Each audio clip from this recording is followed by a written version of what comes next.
I'm ready. I'm live. Shalom, Israel. Shalom. Shalom, everybody online. Welcome to another live class here with the Israelite School of Biblical History and Practical Knowledge. I am Priest Quantazat. We're located at 8524 South Braeswood Boulevard, Houston, Texas, 77071. Our class times are every Monday, Wednesday, and Friday. Monday and Wednesday from 7 to 10 p.m. Friday, 6 to 9 p.m. Saturday, Shabbat morning class from 10 to 2. If you're local, feel free to join us. We have our kids class every Saturday at 2:30 during the Sabbath. So again, if you're local and you want your kids from 12 under to be taught their nationality, who they are, come on through. Okay, you can also catch our live cable show every Saturday at 8 o'clock. It's the Hidden Truth Cable Show, Comcast Local Channel 17. Okay, or you can stream it live on hmstv.org. All right, so we got a lot of different things going on here in Houston. We do street speaking after class on the Saturdays. We got a few different locations that we street teach at. So, again, if you're local, if you're in the area, come put your brick in. All right, if you're in the San Antonio area, we have a school at 4219 Centergate Street, San Antonio, Texas, 78217. All right, their class times are Tuesday through Friday. All right. If you're in the Albuquerque, New Mexico area, we have a school at 7710 Meneal Boulevard, Suite F. Okay, that's Albuquerque, New Mexico, 87110.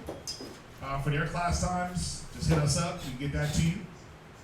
And we also have our school that we just opened in Virginia. All right, we know Priest Kazakia is out there doing his thing. The address to that school is 2610 Granby Street, Norfolk, Virginia, 23517. Their class times are every Tuesday, Thursday, Friday, Saturday. Okay, so they have the same class times as us. They do 7 to 10 p.m. Tuesday, Thursday, and Friday. Then Saturday they do 10 to 2. Okay, for now they won't be doing Saturday class because they're still doing some building on the school. All right. As far as going live, we switch off Fridays. Or no, actually, they'll be going live on Fridays. We'll be going live on Saturday for the Shabbat service. Okay? So every Friday they'll go live. Every Saturday we'll go live here from Houston. Switch it off like that. All right, so you got class. And you also got Mashaba that does the blog talk out there from Albuquerque every Tuesday and Thursday at 9:30. So that's blogtalkradio.com/Mashaba, MASHAHBA. It's a podcast, and you can download it to your podcast player, have it automatically download, updates every time he does one. And it'll give you all the previous shows that they did. Okay? If you're in need of any garments, go to Facebook, type in everything Israel wear, one word, and you'll be able to put in a request for any garments you might need. We do fringe shirts. If you want some different designs and print on the shirt, we can do that. Just overall garments, man. Fringe pants, headbands, armbands, everything that we wear up here, it's made through Israel Wear.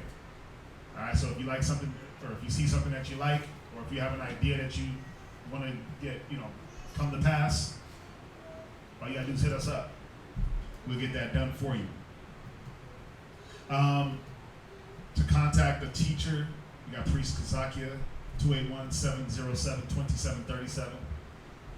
Text only during class.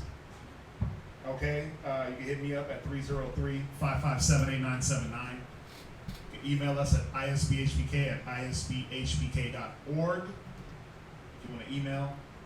Any donations that you want to give, you can do so through the Wells Fargo account or the Google Wallet, or you can mail. I think somebody mailed a package to Virginia. All right, so they've been trying to deliver it. Ain't nobody at the school they've been delivering, but we're gonna get it. So we appreciate that. Make sure you, anybody that's put in for the vow, if you haven't gotten that in yet, get that in when you can. We appreciate it. It's helping. all everything that y'all been given recently has been going to help Virginia. Okay, so all the painting and podium building and everything you see, we put it out there for y'all to see it. You guys, your donations, your alms, that's what's been getting that moving so quickly. Okay, so the water for that, keep helping out. We want to be able to expand. We want to be able to expand and have schools everywhere. But it's hard because you need teachers, you need funding. So first and foremost, you got to have teachers that are able to move around to these different places and not just teach, but hold a standard. All right, so if you want to put your brick in that way and become a priest, you got to get with brothers, you got to congregate, and you got to be taught. And then we go from there. All right, so again, anything you want to give, you can mail them to any location. Any monetary donations, you can do the Wells Fargo or you can do the Google Wallet. Okay? Just a reminder of feats, the memorial of the blowing of the trumpets. That's coming up on September the 27th. It's about a month and a half, 2 months away. Just prepping everybody to look out for that next feast day. That's when we'll be celebrating. We start on the 27th and we go 7 days. Okay, so we're not going to have class. So if you don't see us online, we didn't disappear. We didn't pack up and run. We're just observing the feast day. So we'll have class. We won't have class that Friday. We will have class that Saturday morning for the Shabbat. And then we won't have class again for the next few days. All right, so just putting that out there for brothers and sisters, putting it out there early so y'all know what's going on, all right? That's going to be it for the announcements. Feel like I got everything. So we'll do what we always do, and we will open it up for questions in the building and whatever y'all got online. Questions in the building and whatever y'all got. If you got questions online, go ahead and shoot it through. If y'all got questions, and anybody got questions?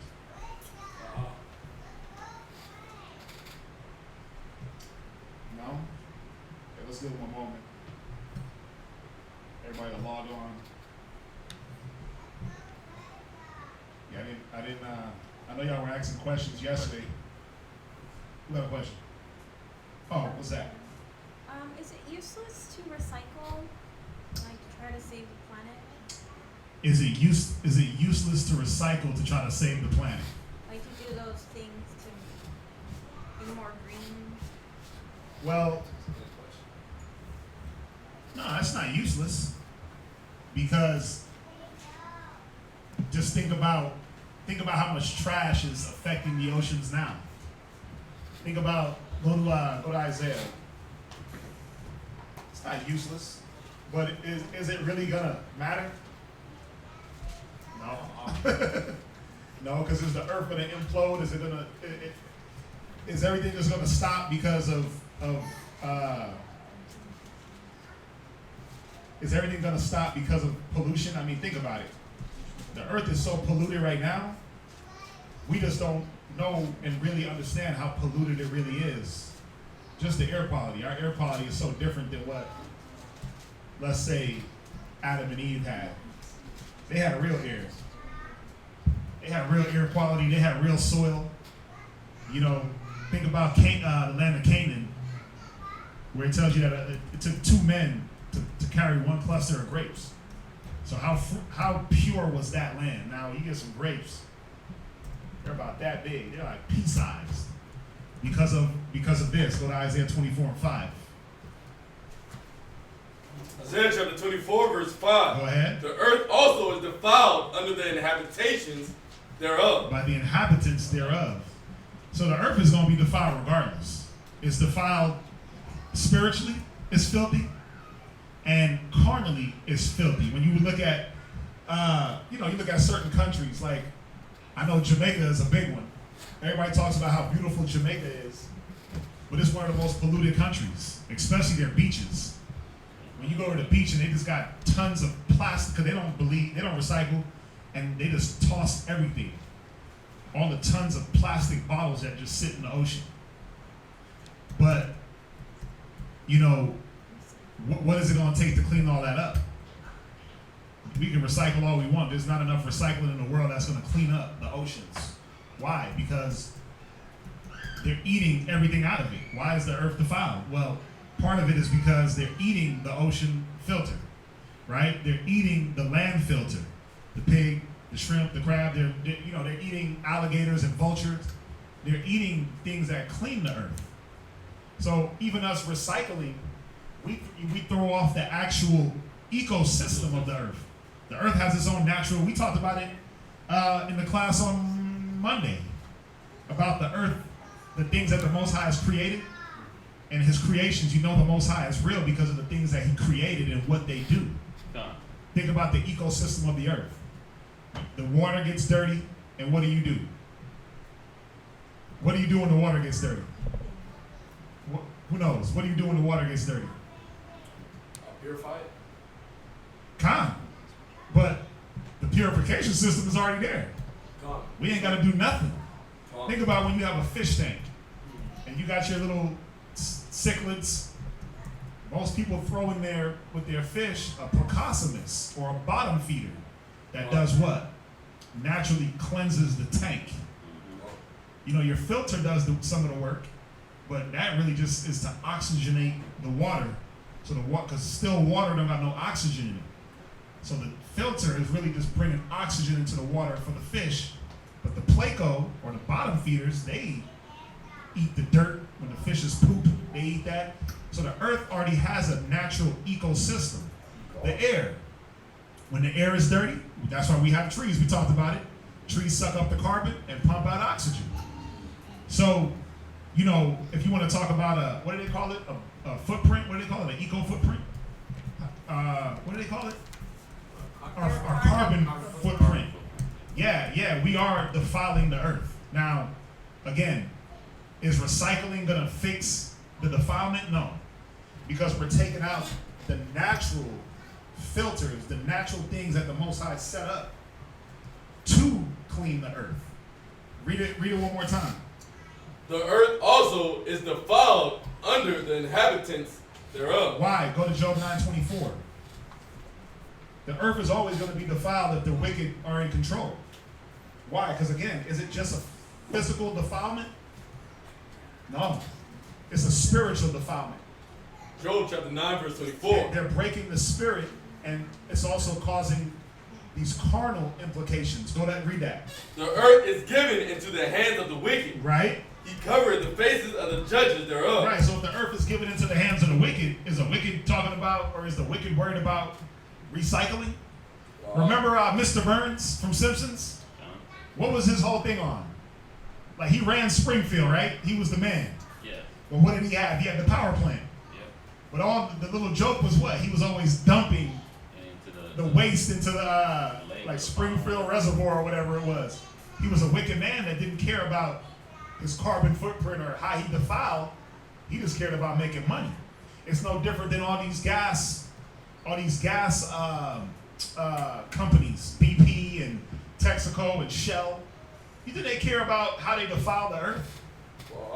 Hell nah, they care about getting that oil out of the earth.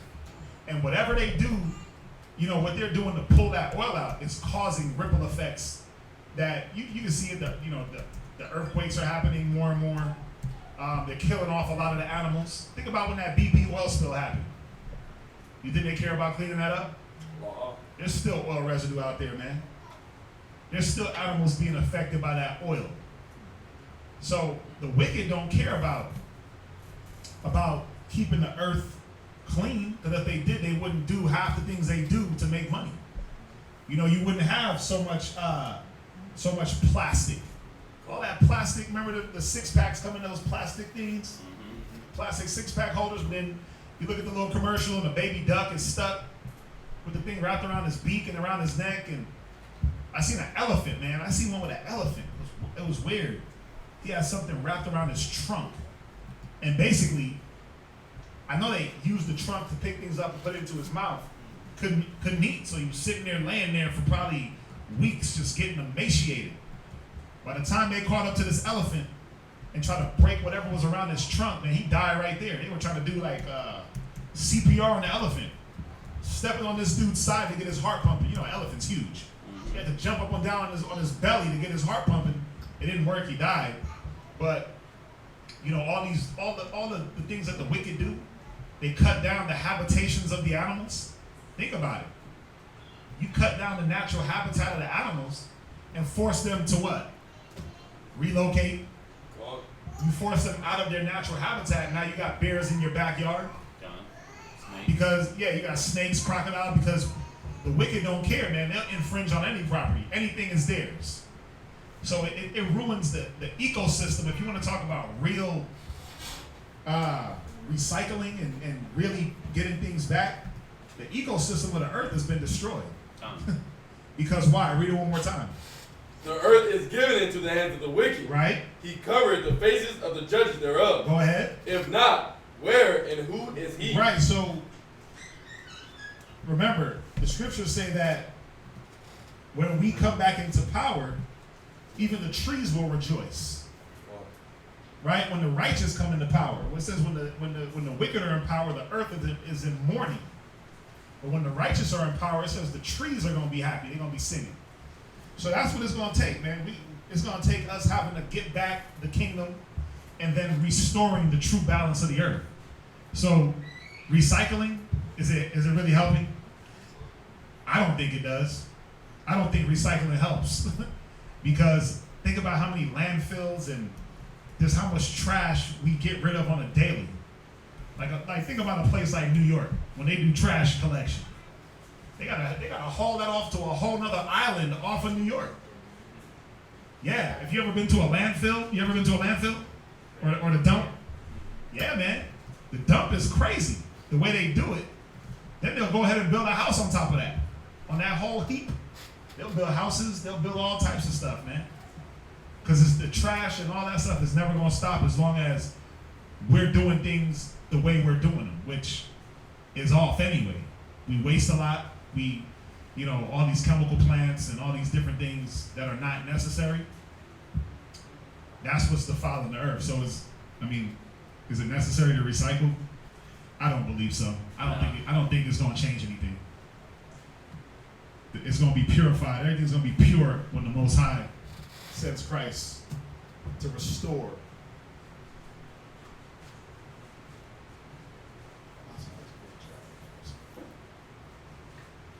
You get that? Does certain music put spirits on you? Does certain music put spirits on you? Yes. Oh yeah. Oh yeah. Woo! Go to I love it too because think about it. I mean, it's easy.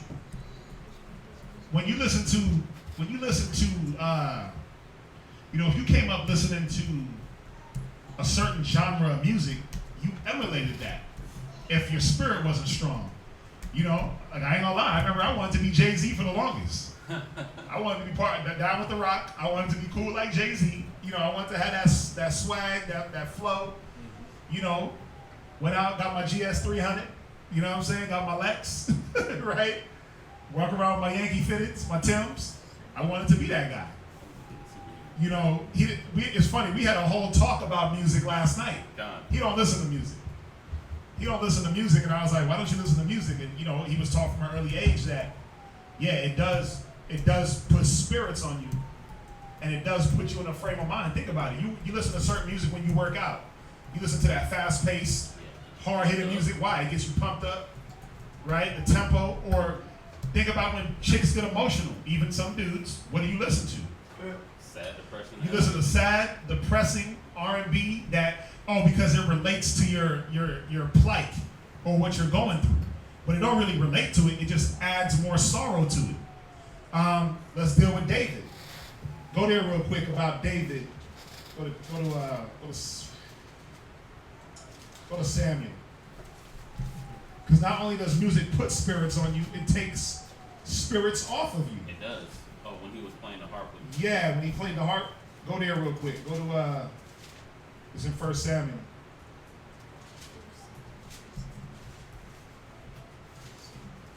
It's in 1 Samuel. 1 Samuel chapter 16, verse 14. Go there. But the Spirit. Hold on. Let everybody get there. That's not it? No. I thought it was. I think it's earlier in the book.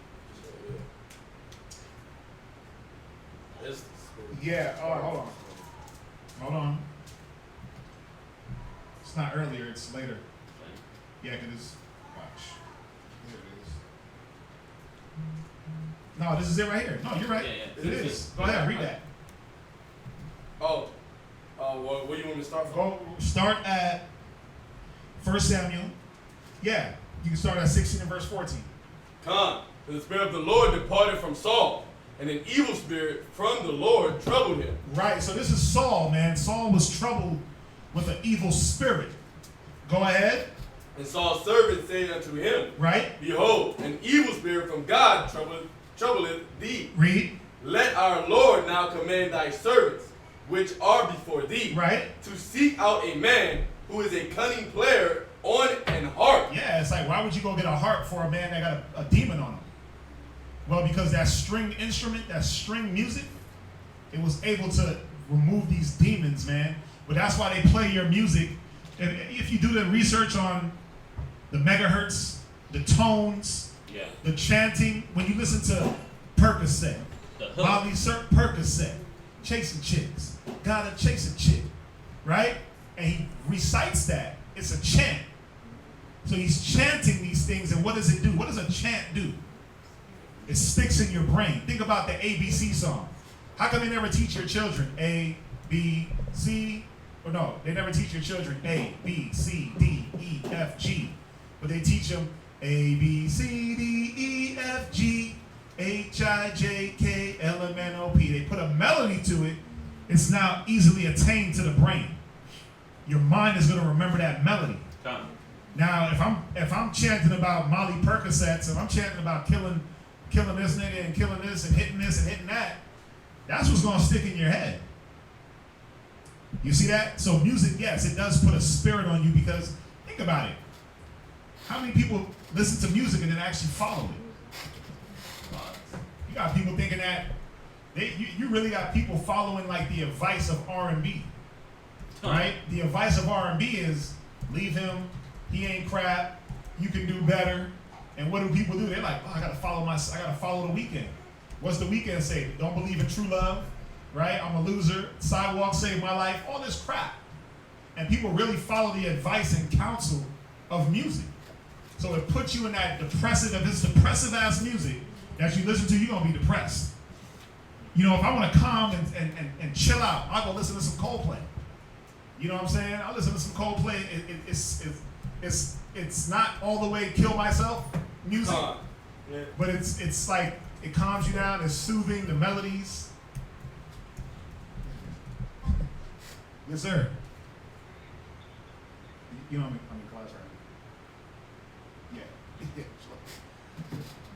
Yeah. So. I was in class. Right, so the music, it puts spirits on you. Again, you listen to that heavy metal, right? Music, like if you go to the gym and you want to get pumped up, you're going to throw on some Linkin Park, right? You throw it on, you in that gym pumping. It's putting that spirit on you. You see that? So, read on. Jump to verse 23? No, read on. Come, and it shall come to pass, right? that the evil spirit from the Most High is upon thee, that he shall play with his hand, right? And thou shalt be well. And thou shalt be what? Well. Yeah, he's going to play this harp, and you are going to be healed. Read on. And Saul said unto his servant, provide me now a man that can play well, and bring him to me. Right, go ahead. Then answered one of the servants, and said, behold, I have seen a son of Jesse, the Bethlehemite, that is cunning in playing, and a mighty valiant man, right, and a man of war, and prudent in matters, and a comely person, and the Lord is with him.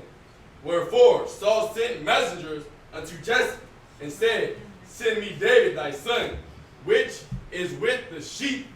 And Jesse took an ass laden with bread, and a bottle of wine, and a kid, and sent them by David his son unto Saul. Go ahead. And David came to Saul, and stood before him, and he loved him greatly, and he became his armor bearer. Right. And Saul sent to Jesse, saying, Let David, I pray thee, stand before me, for he hath found favor in my sight. And it came to pass, when the evil spirit from the Most High was upon Saul, right, that David took an harp, right, and played with his hand. Right, go ahead. So Saul was refreshed and was well. You see that? So the evil spirit was relieved through the playing of this music, the harp. David wasn't sitting there talking about Molly Percocet. He wasn't sitting there talking about these hoes ain't loyal. He wasn't sitting there doing that. He was just playing this harp. Putting his spirit into it, right? Because we talked about it also, how we prophesy with music. Now, again, I'm going to say it again. What are you listening to? Because all we want to listen to is, trap music, trap beats. They make those beats the way they do it for a reason. Because those tones, they literally are spirits, man. Those tones affect the way you think and look. They go into your mind, that heavy bass, that 420 hertz music. That's what that is. All you gotta do is look into that. It's all spiritual. Why you think they pump to you? They'll tell you that. They'll have Lil Wayne talking about sipping scissor and doing all that, but they don't tell you that Lil Wayne got a 4.0 from whatever college he graduated from, or 2 Chainz. Same thing. They won't tell you about 2 Chainz graduating college. They won't let him rap about that, but they'll let him rap about it's a vibe, right? They'll let him rap about drugs and stealing your girl and all that. How come they don't rap about good things? Well, because they want to affect your spirit with the negative. You got all these rappers. You got Young Jeezy. He just let his son graduate from college. His son graduated from college, but he won't tell your son to graduate. He tell your son to go trap or die. You got to see it. So, going back to the question, what was the question one more time? Does certain music put spirits on you? Yeah, they put spirits on you, and they put spirits, and they can pull spirits off you. Go to Ephesians. Ephesians what? 6 and 12. What you got? For we wrestle not against flesh and blood. Okay, perfect. Go ahead. But against principalities. Against what? Principalities. Yeah, those principalities, man, they come in the music. It ain't flesh and blood. They know how to get to our people. They're like, we're going to get them through the music. Think about it. Who runs the music industry? Ain't it the white man? The Jimmy Iovine's and the Leo Cohens, right? The Ashkenaz. They run the music industry. They're not letting you think about it. How come there ain't no Hebrew music on the radio? How come there ain't no Hebrew music on the radio? Because what is that going to do? That's going to put a spirit on us to really be like, oh, wow, this is what we got to do? We got to stop killing each other? We got to wake up? We got to start praising the Most High? But no, they want drug dealer music, drug anthems, stealing your girl, right? That's all it's about. Or just being high on drugs. Like The Weeknd, all he talks about is what?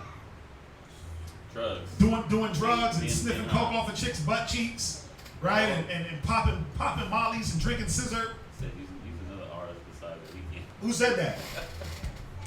Who said that? Yeah, I'm not going to use another artist besides The Weeknd. You know why? Because some of y'all are so up The Weeknd's backside, it's not even funny. And The Weeknd is just I use him because he's up there like that. But they're all the same. What artist is rapping about something righteous? Like you got Jagged Edge. Okay, let's use Jagged Edge. They just came out with a CD yesterday, right? And one of the bros is there fringed up, border of blue. But what are they talking about? What are they singing about? Really, Jagged Edge. Will you be my wife? They singing about simping down the women, committing adultery. They're singing about all the stuff they sang about years ago. Which is what? Will you be my wifey? Yeah, will you be my wifey? Like you begging, baby, I'm begging, baby, I'm begging. So I'll use a different artist other than The Weeknd, but I use The Weeknd because he's the epitome of filth. He's the epitome of this garbage music that everybody gravitates to, man. Popping pills, stealing your woman when he already got one, indoctrinating our people into thinking that, you know, it's okay not to follow the Most High. Just follow your own will. Read on. Huh. Somebody really said that? Y'all hate me talking about the weekend, don't y'all? Yeah. I know, because it's hitting that spirit. Go ahead. Against the rulers of the darkness of this world. Right, see, the darkness of this world, it comes through music. It comes through the bad food they push you. It comes through saying, you know what? Don't follow the law, follow us. Keep our traditions. Go ahead. Against spiritual wickedness. Against what? Spiritual wickedness. Go ahead. In high places. Yeah, man. That music industry, why do you think it's $1 billion industry? Why do they make so much money? You think they're going to stop by coming back and saying, hey, let's sing some spiritual songs? Right. Nah, bro. Or throw a Hebrew on. How come they ain't got Sakari? Deacon Hakai. He got music out there. He got good Hebrew music. They don't let him rock on the radio. Why? Because they know how to wake our people up. Go ahead. Con. Wherefore, take unto you the whole armor of the Most High, that ye may be able to withstand in the evil day. Right. So what it's saying is you got to guard your mind. Listen, do I listen to the weekend? Yes, I do. Do I listen to music? Yes, I do. Am I like, oh, okay, let me go pop Molly's and Percocet? Or do I fall into deep depression when I listen to some R&B? No. Am I going to simp down to my woman because I'm listening to some Jagged Edge? No.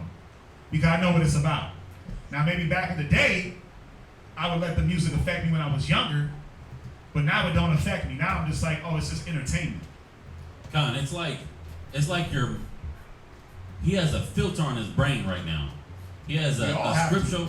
We have to. We gotta have it. We have to have a scriptural filter on our brain when we're watching things on TV, when we're listening to this music, different types of advertisements. Because without the scriptural filter, then these things are allowed to drop into your subconscious mind, and it actually takes root in there, and you start to act it out.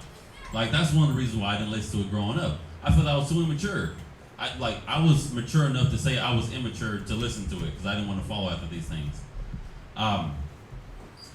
But if that's in you, if you're actually able to be persuaded by it, if there's an inkling in your mind that, yeah, that does seem cool to pop Percocets and pop Molly's, or run train on women, or take someone else's woman, that's cool.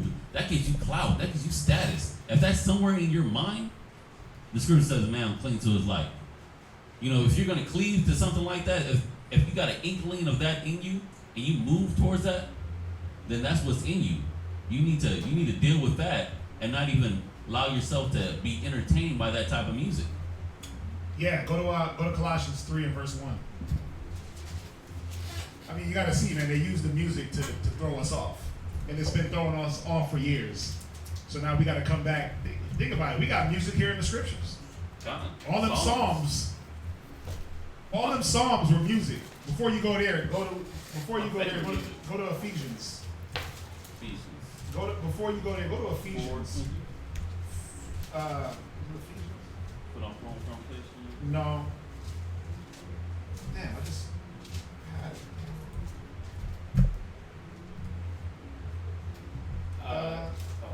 Where were you at just now? 6 and 12. Ephesians 6? Mm-hmm. Yeah, go to Ephesians 5:19. Ephesians chapter 5, verse 19. Right? Speaking to yourselves in songs, Right? in hymns, Hymns, and spiritual songs. In what? Spiritual We're songs. supposed to be speaking what? Spiritual songs. Yeah, now, we know that everything is spiritual. But the good spiritual songs, the hymns, the psalms that are in the book, you know, an alternative to music to really keep your mind right is the audio Bible. Like when I'm in the gym, I don't listen to music. I listen to Psalms, I listen to Ecclesiastes, I listen to Proverbs, or I just pick random books of the Bible and just press Acts. I'm on Acts right now. I just let that play while I'm working out. That dropped into subconscious. And let that hit the subconscious. And I'm not even using it as background music. I'm actively listening. My workout is what's background. I'm doing that subconsciously. but I'm actively listening to the word. Think about it, man. We got so much indoctrination throughout your, 30, 40-year life. There's not much there's not much more indoctrination that we need. So we got to give ourselves more to the Spirit. From there, now go to Colossians 3 and verse 2. Colossians 3, verse 2. Uh-huh. Set your affection on things above. Right. Set your affection on what? On things above. Right. That's what we got to set our mind, man, on the Most High. On things that are above. Go ahead. Not on things on the earth. Right. Because the things of the earth, this demonic music is about what? What are they singing about? Being covetous, being lustful. It's all about fulfilling your lust. Go to 1 John. It's easy. It's easy. Go to 1 John. The music is worldly, right? If the music is worldly, what does it say about the world? Go to 1 John. 2 and 15. Yeah. Yep, that's it. 1 John 2:15. Come, love not the world, neither the things that are in the world. Right. What are the things that are in the world? Well, it's not just people, but it's the music, it's the food, it's the worldly thought process. Where does a lot of that come from? Who pushes a lot of the things that the world does? Ain't it the music and entertainment industry? No. When Odell Beckham Jr. came and he blonded out his hair and he did some weird style, every nigga was running around with that. When The Weeknd shaved off the sides, when he cut the tarantula off, every nigga wanted the Weeknd haircut, right? When they did the wave challenge, whatever celebrity said I'm getting waves again, everybody was getting their waves on, right? When they did the what's the challenge that Drake, the Slicky challenge? Yeah, Kiki, Yeah. and they were doing the whole dumb dance, and all the celebrities were doing it. Yeah. They're the ones that push a lot of these things that that simple-minded people get into and hurt themselves. So it says, love not the world or the things that are in the world. Go ahead. If any man love the world, the love of the Father is not in That's him. plain. If you love this music more than the word, then the love of the Father ain't in you. Go ahead. For all that is in the world, Yeah, all that the music pushes, go ahead. the lust of the It flesh, talks about the lust of your flesh. Go ahead and hit that, split that as many different ways as you can. Baby, I'm begging. I'm gonna die for you. But how come it ain't talking about dying for Christ or living for your brother? It ain't promoting brotherhood. Go ahead. and the lust of the eyes, And what you see. Well, I see it, so I want it. I see it, so I gotta have it. This is what the music promotes. This is what the rap industry. I don't care what. Listen, if it's pop, if it's R&B, if it's rap, if it's country. Country is the worst, man. Y'all gotta listen to some country. They be going in. Oh yeah. What happens in Vegas stays in Vegas, or Toby Keith, that nigga's raw. But he be promoting some real promiscuous stuff, man. Go ahead. and the pride of life, And it talks about being prideful. It shows you the music promotes your pride.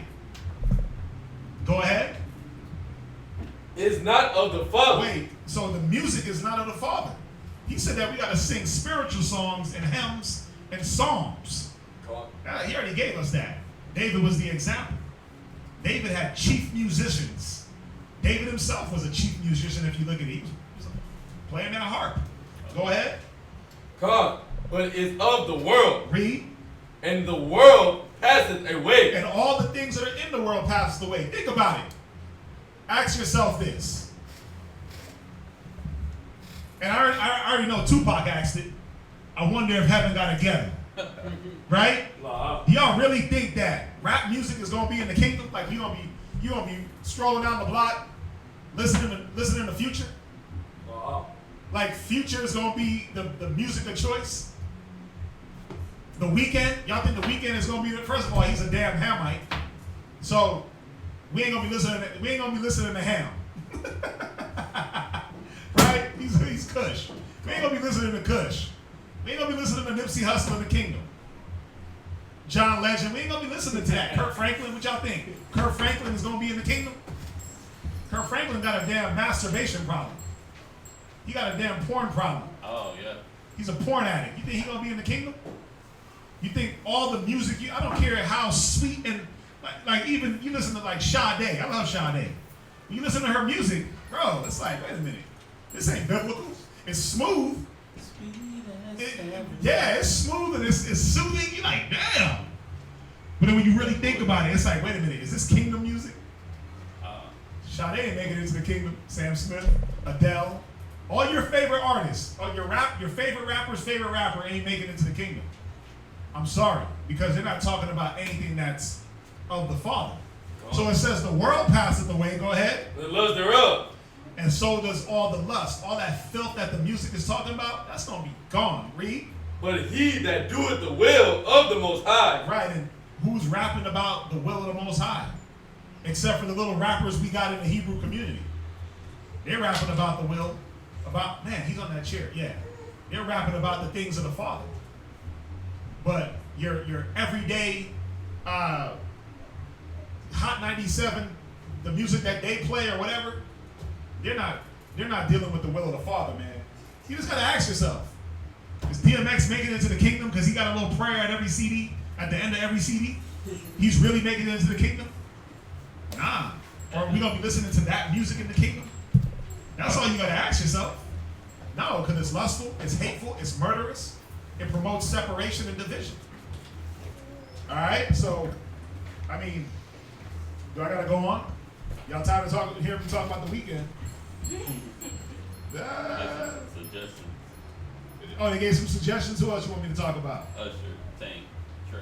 I mean, come on. Usher running around with herpes. Why? Because he couldn't keep it in his pants. Tank's running around with, talking about eating grocery, eating booty. So, I mean, again, is that going to be in the kingdom? No.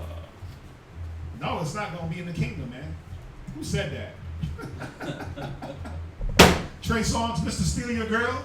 Bruh, adultery ain't in the kingdom. So we know that these things, this music, remember the music is just coming from man's thoughts. So it's not what goes into a man that defiles him, it's what comes out. What's coming out of these rappers and R&B singers' mouths is defilement. So y'all get that, man. I mean, that's, yeah, I'll be honest, music is one of my weaknesses. I think that was everybody's weakness at a point. That was one of my weaknesses, man. Listen, music, oh, bro, I was the guy that bought every CD that when it came out, I had to have music all the time. Now, as I get older and I'm like, okay, I'm tired of hearing this crap. I'm an audio Bible guy, man. I ain't got time for the music. My brain ain't got the space and the capacity for it. You should talk about X-Testacion, Triple X, same thing. What's he talking about? Y'all funny.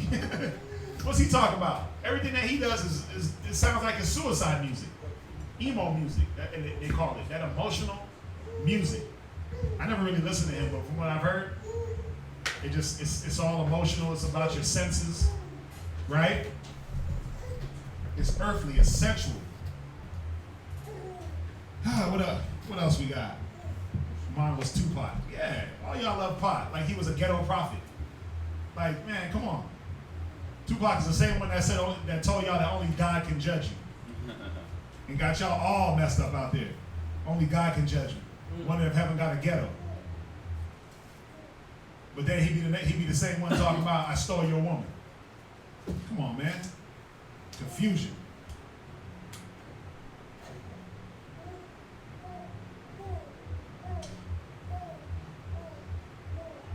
Question. When reading about putting on the armor in Ephesians 6, it's clear, but can you please hit Ephesians 6:15? Didn't we just read that? No, we went down to what, 12? Oh, okay. 18. No. Ephesians 6:15, go there. Ephesians 6, verse 15. Right? And your feet shod with the preparation of the gospel of peace. Yeah, I mean, that's self-explanatory. Watch, read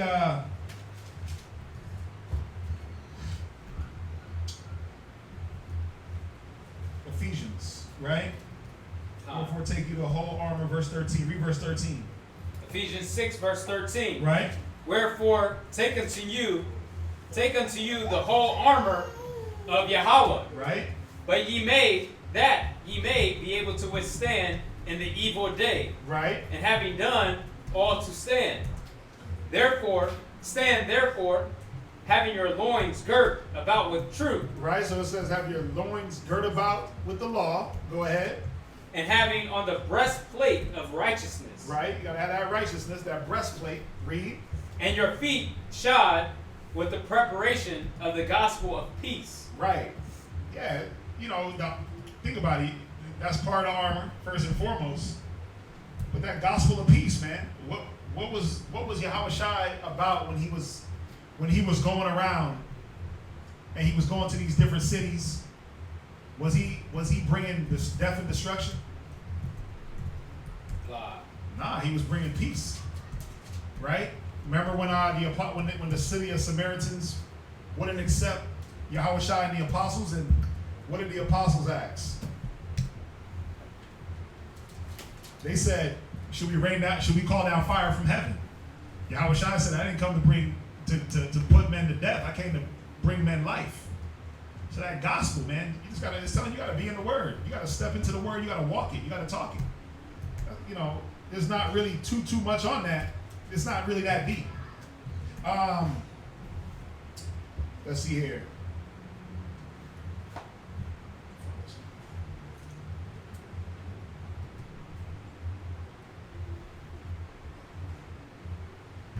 Go to Isaiah 52 and verse 7.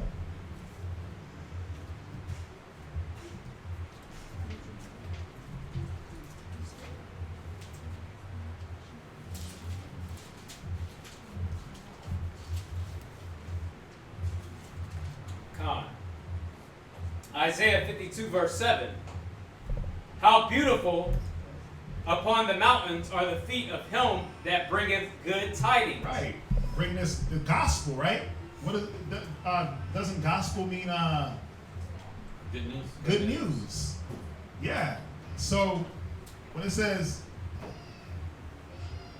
and your feet shod with the preparation of gospel of peace, good news of peace, man. Go ahead. That published peace. Now do what? That publisheth peace. Right, because the scriptures say, blessed are the peacemakers, for they shall inherit the kingdom. If at all, be at peace with all men. So it's telling you here, listen, when you bring this word, are you supposed to be going out and just automatically battling with people, getting into contentious fights and arguments? No.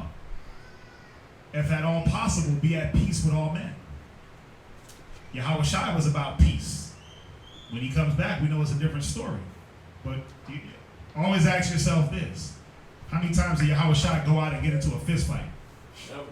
How many times did he go out and have to hit a nigga over the head with his staff because the person was offended? How many times did he have to knock somebody out? How many times did he have to punch somebody in the face? How many times did they have to fight their way out the club? Never. He said, if my kingdom was of this world, then we would fight. Then we will fight. Yeah, when the apostles asked, would you restore the kingdom? Gone. He said, if my kingdom be of this world, then my servants would fight. But Yahweh Shai came to bring peace. That piece of good news, that what?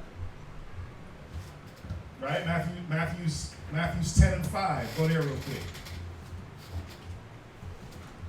Matthew chapter 10, verse 5. Go ahead. These 12 Yahweh Shai sent forth Go ahead to do what?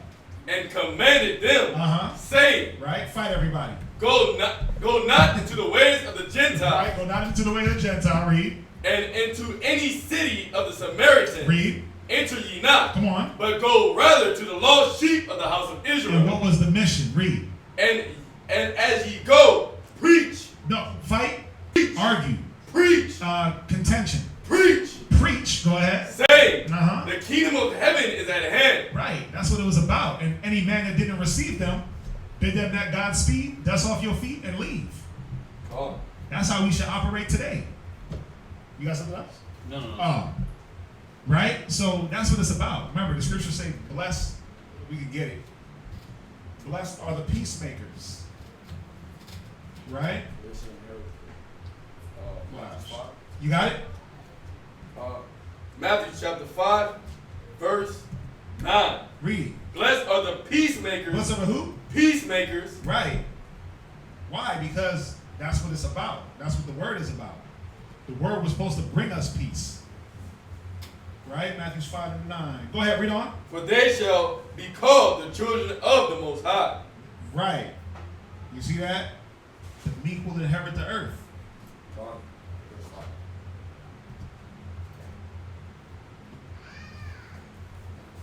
Right.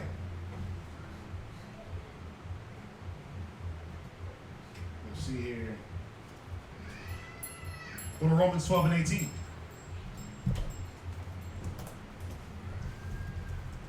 Romans chapter 12, verse 18. Uh-huh. If it be possible, as much as lieth in you, Right. live peaceably with all men. Do what? Live peaceably with all men. Right. That's the mission. Go to Romans 14:17. Romans 14, verse 17. Uh-huh. For the kingdom of the Most High is not meat and drink, Go ahead. but righteousness. But what? Righteousness. Go ahead. And peace. And what? And peace. And peace. Go ahead. And joy in the Holy Spirit. Right. Go to Romans 14 and verse 1. Him that is weak in the faith, Right. receive ye, Go ahead. but do not to doubtful You disputations. see, it says, him that is weak in the faith, receive, but not to doubtful disputations, not to doubtful fightings and arguments. So when it says back in Ephesians, your feet shod with the preparation of the gospel of peace, that's what it's talking about, man. When you bring that gospel to anybody, it should be in a peaceful way, peaceful manner. Not argumentative, not, oh, let's debate and battle, let's go back and forth, let's be contentious. I'm going to hate you after I teach you. It shouldn't be like that. What you I got? got precept. What you got? Proverbs chapter 12, verse 28. Read it. In the way of righteousness is life, Read. and in the pathway thereof there is no death. Go ahead. Right, why you pull that one? Because of the fact that, when you live in righteously and you live in like at peace with all men, Right? it makes you actually want to be here. But Yeah. if you sitting there with strife, anger, everybody hates you, you're going back and forth with everybody, obviously either you're going to get killed by having all that strife, or you'll sit there and think negatively a lot, which also causes death inside of your own miserable mind. Right. He's real.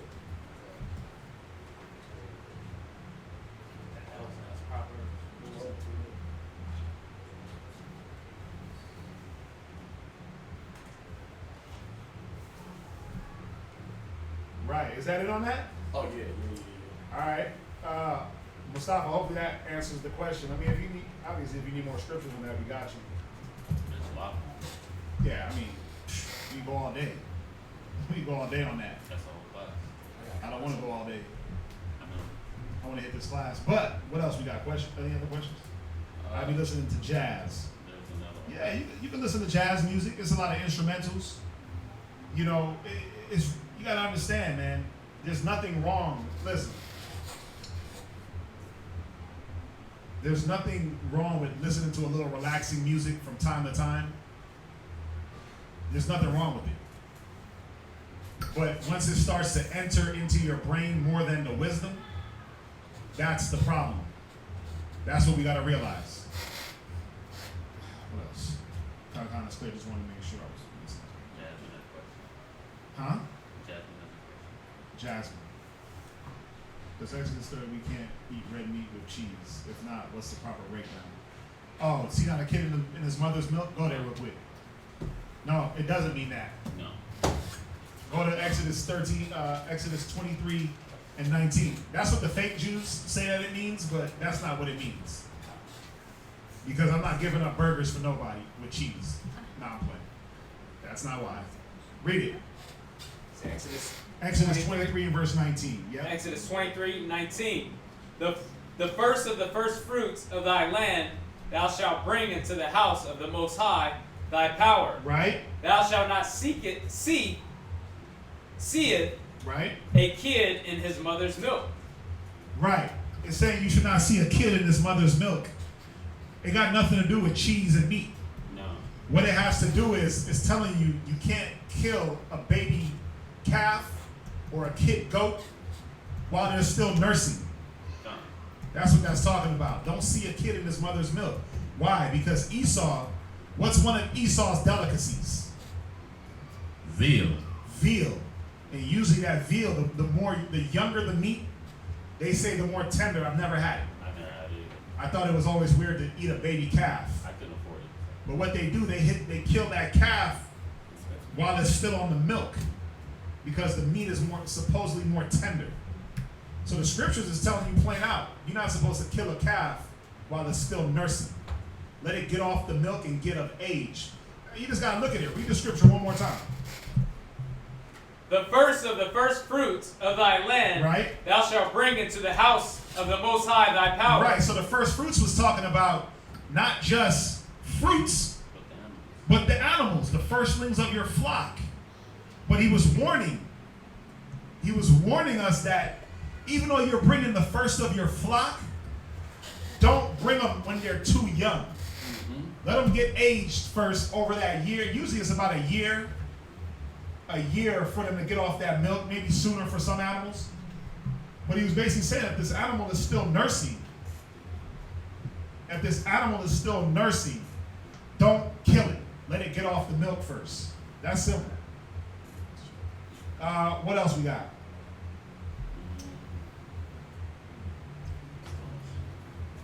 You can rob a bank and get away with it. Yeah, that's what the music be doing. Y'all on that music hard. Y'all, but it shows you that music is so indoctrinating. Man, the TV shows you weird. All that. Why are children born with deformities? Does it have to do with their ancestry sins? Can you give me some precepts to explain why I can? Well, go to St. John 9, verse 1. Go to. You can go there. Get that one. It's Ezekiel 18 and 20. Yeah, hold that. Right? Go first, let's do this. Hold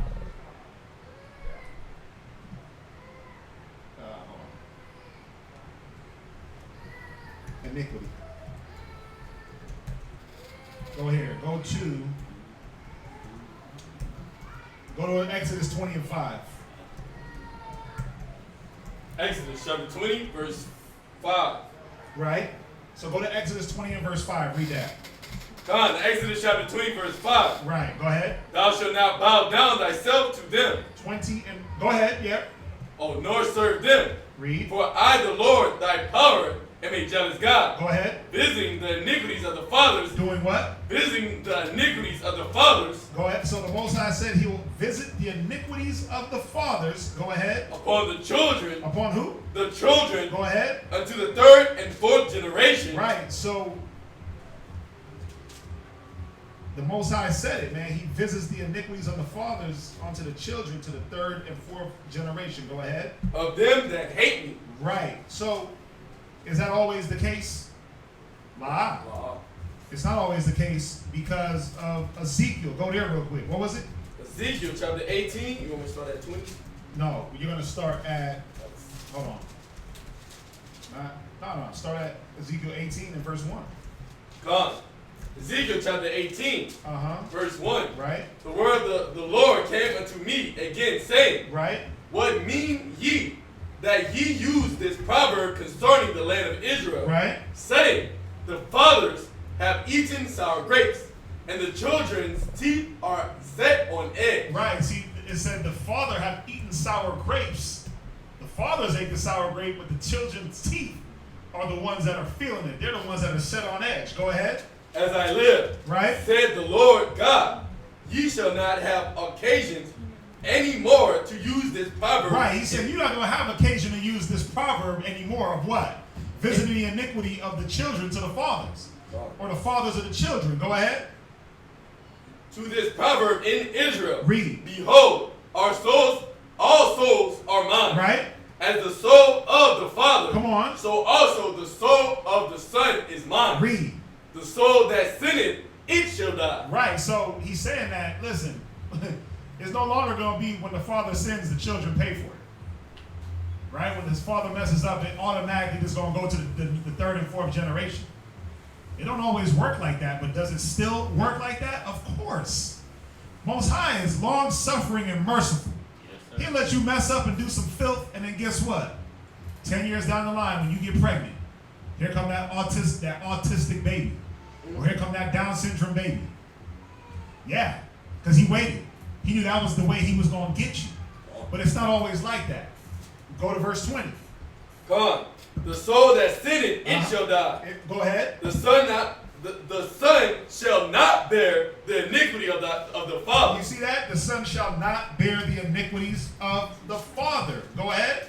Neither shall the father bear the iniquities of the son. Neither shall the father bear the iniquities of the son. Why? Because every man got to be accountable for his own spirit.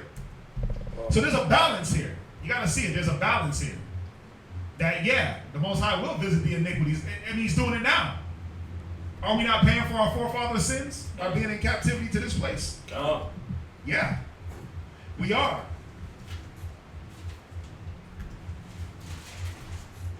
Go ahead. The righteousness of the righteous shall be upon him, right? And the wickedness of the wicked shall be upon him. You see that? The righteousness of the righteous is going to be on you. So my son can't live through my righteousness. He can't ride my coattails into heaven. But he also ain't going to just die for what sins that I've done. But he will be affected. Because if it's my son and I'm not teaching him, then what? He's not learning the right way, right? If I don't teach my son not to eat pork and he eats it, what's going to happen? He's going to get sick from whatever the pork brings to him later on down the line. Y'all see this, right? God. Y'all get it? God. Everybody? God. Go to Jeremiah. Oh, read on. But if the wicked will turn from all his sins. That's it. Go to Jeremiah 31 and verse 29. 31 and verse 29. 31. Yep. Jeremiah 31, 29. Come on, Jeremiah chapter 31, verse 29. Go ahead. In those days they shall say no more. Right. The father have eaten a sour grape. Right. And the children's teeth are set on edge. It's repeating the same thing. Go ahead. But every one shall die for his own iniquity. You see that? First he said, visiting the iniquity on the children to the third and fourth generation. And he says everybody's going to die for their own iniquity. So there's a balance. Go ahead. Every man that eateth the sour grape. Yeah, every man that committeth iniquity, read. His teeth shall be set on edge. He's going to be the one paying for it. You eat that sour grape, what does it do to your teeth? You're like, ugh. Right? Now, let's go to St. John chapter 9, verse 1. Because remember, this Old Testament, this is Jeremiah. Right? John. Jeremiah, Ezekiel. Let's go to St. John 9 and verse 1. And let's see what the apostles understood about punishment. And that there is a balance here. That the Most High, yeah, even though he said you're going to pay for your own iniquities, you still pay for your forefathers' iniquities, man. When it says my people are destroyed for a lack of knowledge, where did that lack of knowledge start? And who's affected? If I lack knowledge right now, and I have a son, I don't teach him knowledge, and he has a son and don't teach him knowledge, and he has a son and don't teach him knowledge, that lack of knowledge started with me, but it affected 4 generations. Until what? Somebody breaks the cycle. That 5th generation might break it, but guess what that 5th generation is still going to feel? Some of the iniquity of the previous 4 generations. Because now they're born into the iniquity. Now the 6th generation coming out of it, the 7th is like, oh no, we got this. We ain't dealing with the filth of the world. What you got? I just was going back to that Ezekiel, that verse 14. Right. It says, now lo, if he begot a son, right, that seeth all his father's iniquity, go ahead, his father's sins, go ahead, which he hath done, and considereth, right, and doeth not such like, right, that hath not eaten upon the mountains, neither have lifted up his eyes to the idols of the house of Israel. Go ahead. Hath not defiled his neighbor's wife. Well, it's just going into. Right, so it's basically saying if he don't do the things, he's not going to pay for it. Right. But if he looks at his father's iniquity and repeats it, what's going to happen? He's going to catch that hell. Now, let's go to John 9 and 1. Let's hit it. John 9 and verse 1. John 9 verse 1. Read. And as Yahushua passed by, he saw a man which was blind from his birth. So this man was already blind. He was born blind. He wasn't born and then became blind. He came out the womb already blind. So this was looked at as a punishment. This was looked at as a punishment for two things. It's going to tell us. Read. Verse 2. And his disciples asked him, saying, Master, right? Who did sin? Who did what? Who did sin? So the question is, who sinned? Read. This man. The man. Now, where could the man have sinned at if he was already born blind? Right. Well, this scripture right here is even showing you about regeneration, or what they call reincarnation. That we knew it and we understood it. We knew that our spirit wasn't just there the first time. That our spirit was the third and fourth generation. Right? The Most High sent it back, but he sent it back to either punish that man for his past sins, or what else? Read. This man, or his parents. Or his what? Or his parents. See, so the belief was, wait a minute, when you came out deformed, you either came out deformed because of something that you did in your former life, or something that your parents did. It's real simple. When a crack baby comes out deformed, why are they coming out deformed? Because their parents sinned and did crack. It's simple like that. It ain't nothing mystical or nothing crazy. It ain't nothing mystical. A crack baby comes out with no heart, stillborn. It's because your mama was on crack. Or they come out with some other defects or deformities. It's because of the sins of the parents. But also, it could have been something that man or woman's spirit was on in its former life, in its past life. The apostles understood this, so did Yahushua. But what was his answer? Go ahead. That he was born blind? Yahushua answered, neither hath this man sinned, nor his parents. Right, because it wasn't about this man or his parents. What was it about? Read on. But that the works of the Most High should be made manifest in him. It was to fulfill the prophecies, man, that Yahushua was going to come and heal the sick and give the sight to the blind.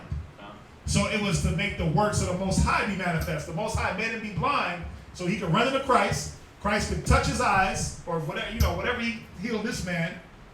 Yeah, he made the clay out of the ground, right? Because it was prophecy that this would happen. He would rub it in his eyes and he would walk away seeing. So there was a few different things going on here. It was reincarnation or regeneration. It was paying for the sins of your father, paying for the sins of your past life, or prophecy being fulfilled. So this one little 3-4 verses, man, give you a lot of meat. It's a lot of meat in those 3 verses. All right, so I mean, hopefully that makes it plain. So yes, can you pay for the sins of your father? I mean, are you going to pay for the fact that he committed adultery? No. He's going to pay for that. Are you going to pay for his lack of knowledge and then not giving it to you? Oh, yeah. Oh, yeah, you will. Oh, yeah, because you're just going to live the same cycle that he lived. We could pay for the adultery. In the way that if the parents break up, now you're living in a single-parent family. Yeah, that can affect you. Yeah. So, I mean, in a roundabout way, but are you going to be judged for his sins? No. You're not going to be, every man is going to be judged for their individual sin. But can it affect you? Yeah. Again, if you got a crack mama and she has a baby, that affects the baby, crack baby. Now, is the baby going to, like when it's judgment time to judge that spirit, he's going to be like, well, your mama did crack, so now I got to judge you for your mama doing crack. No. Your mama was a whore, I'm going to judge you for being a product of her whoredom. No. It ain't gonna be like that. Y'all understand that? Con. Generation revealed where our children born with deformities. Yeah, and then I mean, listen. Paul had a thorn, right? Some were born with deformities to show you that you can't let deformities stop you, right? You can't let deformities, think about, you see all these people born with no arms. They still having babies and taking care of their children and still living life. I don't know how they do it. You got one dude who was born with like a foot. and a Yeah. torso. He Yeah. playing video games with his mouth. He driving, brushing his teeth with his feet. Bro, Swimming. sweat, yeah, he's living life. So what's your problem? Right? What's your problem? This dude got 1 foot and a torso. Head. I seen another dude, he got a torso. He's a wrestler. He just got a torso and arms. He's a Yeah. wrestler. He wrestles. Brother. The bruh, yeah, it's like, what's your problem? You got a full body. So a lot of it is to show the Most High that, or show you through these people that, what's your excuse? What's your excuse? They ain't got no legs, but you crying because you got a little knee ache. Now you can't get up and do the work for the Most High. Got belly ache. You got a stomach ache. He ain't got no stomach. He got cut off at the navel. There's guys that ain't got no arms, man. They still, bro, they got children and a wife, and they still make it happen in their household. I mean, you got many people that are deformed. You got the one Olympian. His name was Ulster. What was he, man? He had they call him little. Cat Williams was making fun of him, man. Little ting ting. He had the bended legs that were metal. He had him killing his girlfriend in South Africa. Oh, yeah. Ulster Posture, I forget his name. He was a South African Olympian, but he was missing both legs. He had 2 metal legs, and he ran the 200, I believe, or the hurdles, and won a gold medal. He had no feet. What's your problem? Why you can't get up and do the little bit that the Most High requires? You know, you got people with no hands. They're born with no, the brain outside of their head, heart outside of their body. Why? But they live lives and they do what you would consider mysterious things. But what is it showing you? Mind over matter. As a man thinketh. My deformities ain't gonna hold me back. So that's another reason why they're born like that. Not because somebody did something, but to show you like, yo, get up off your butt. Do something with life. You gotta get up, get out and do something. Don't let the days of your life pass by, right? Yeah, it's real. It's real. So let me know if you're good on that. Hopefully that answered your question. Yeah, he hit back. Read. He says, so then we have free will? Question. Yeah, we have free will. Yeah, we definitely have free will. You don't have to do the commandments. But just know there's going to be a punishment if you don't. You don't have to follow righteousness. But just know that you don't. There's going to be a punishment. There's a punishment for, watch. Check it out. Go to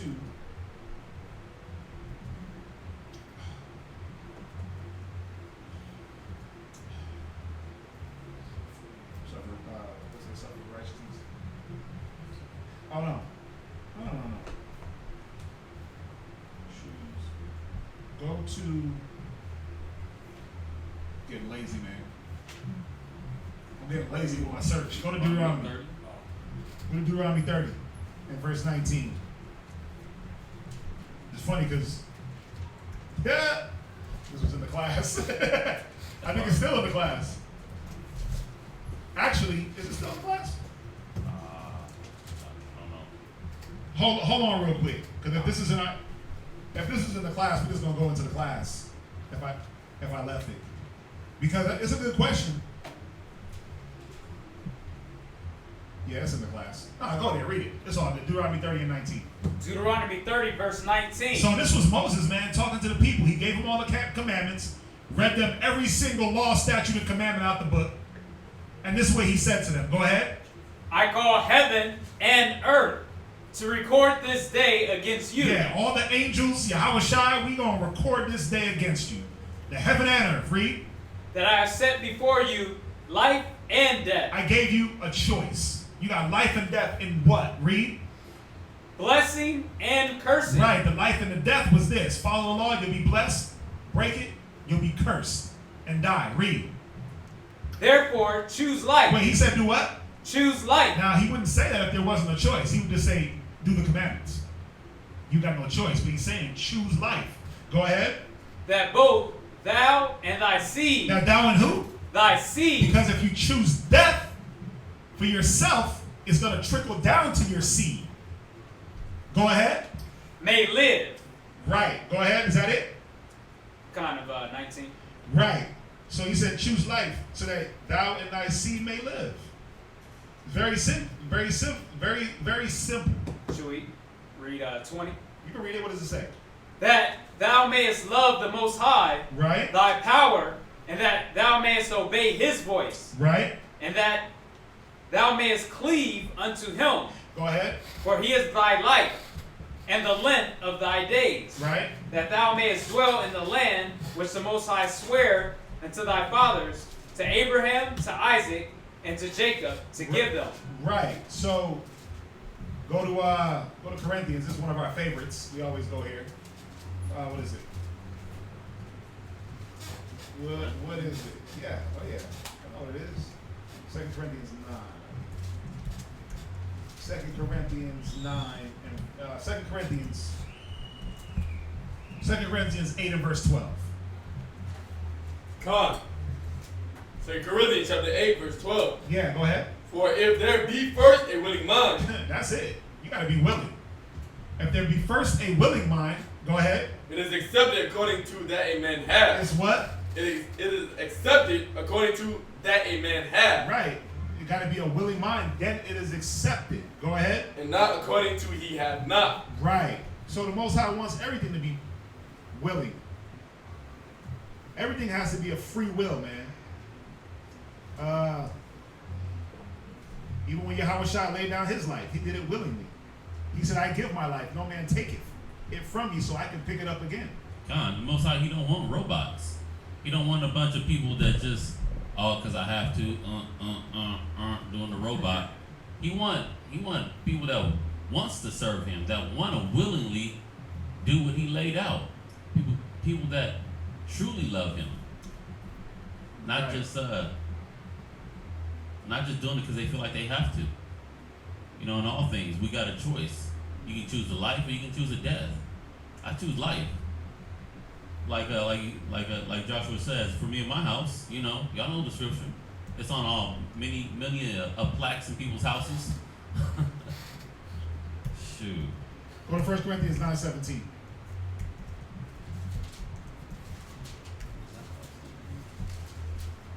First Corinthians chapter 9, verse 17. Right? For if I do this thing willingly, If I do what? this thing willingly, Read. I have a reward. Right? But if against my will, Right? a dispensation Dispensation. Uh-huh. of the gospel is committed unto me. Right. You see that? So it's about doing things willingly, man. That's what it's about. We got free will. Even the angels, man. Even the angels don't got free will. They got to do what the Most High say.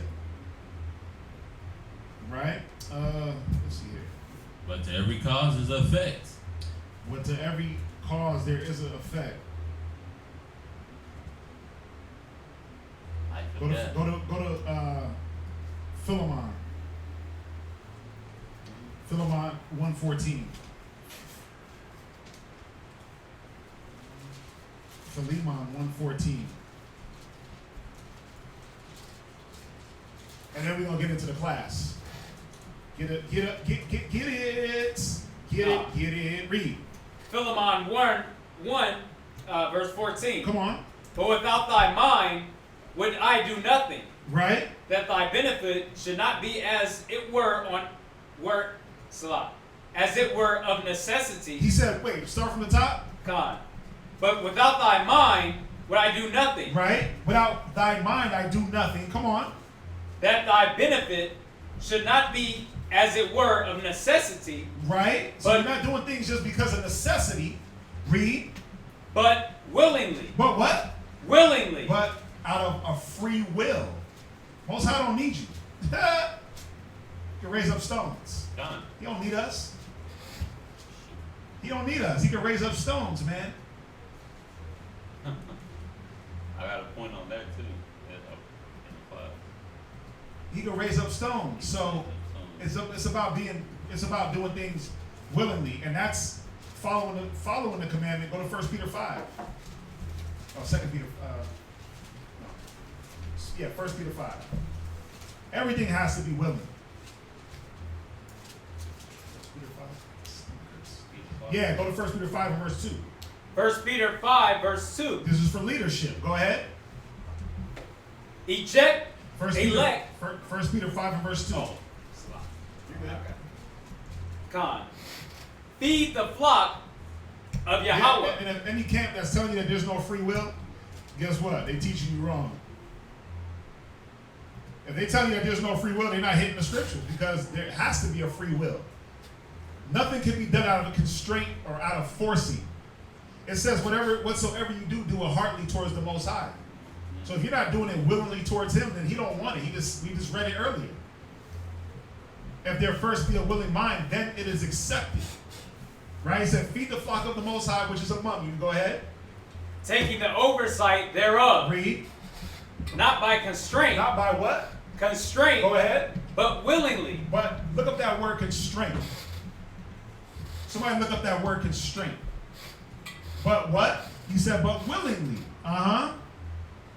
Not for filthy lucre. Not for filthy lucre. Come on. But of a ready mind. Right. Go ahead. If there first be a willing mind. Read. Neither as being lords over the Most High's heritage, Uh-huh. but being examples to the flock. Right. Constraint means by taking force. What you got? Oh, I got limitation or restriction. Mm-hmm. A scriptures of manner and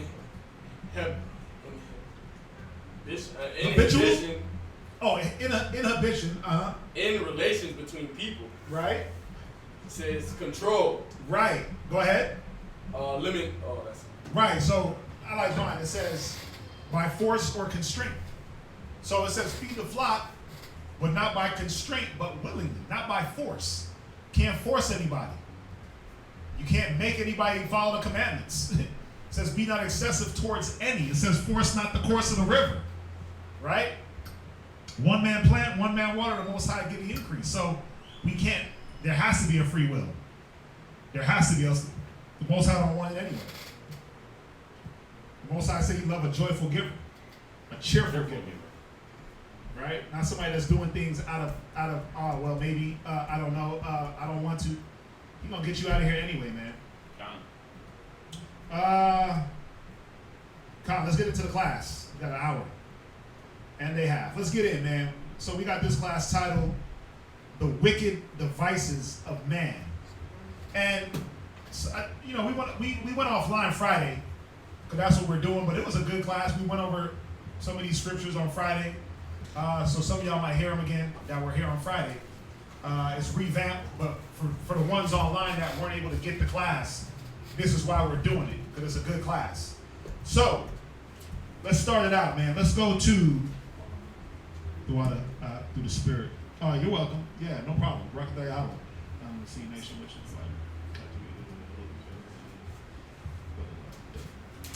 okay. Let's see here. So, yeah, I like this class. Brother did a good class. So, right? So, right? You can call this, the wicked inventions, the wicked devices of man. I titled it, what did you title it? The Most High's creations, Most High in His creations. Most So, High's creation versus man creation. right. So let's go through it, man. Let's go to John 1 and verse 3. Because what is it that we have to understand about what the Most High has created?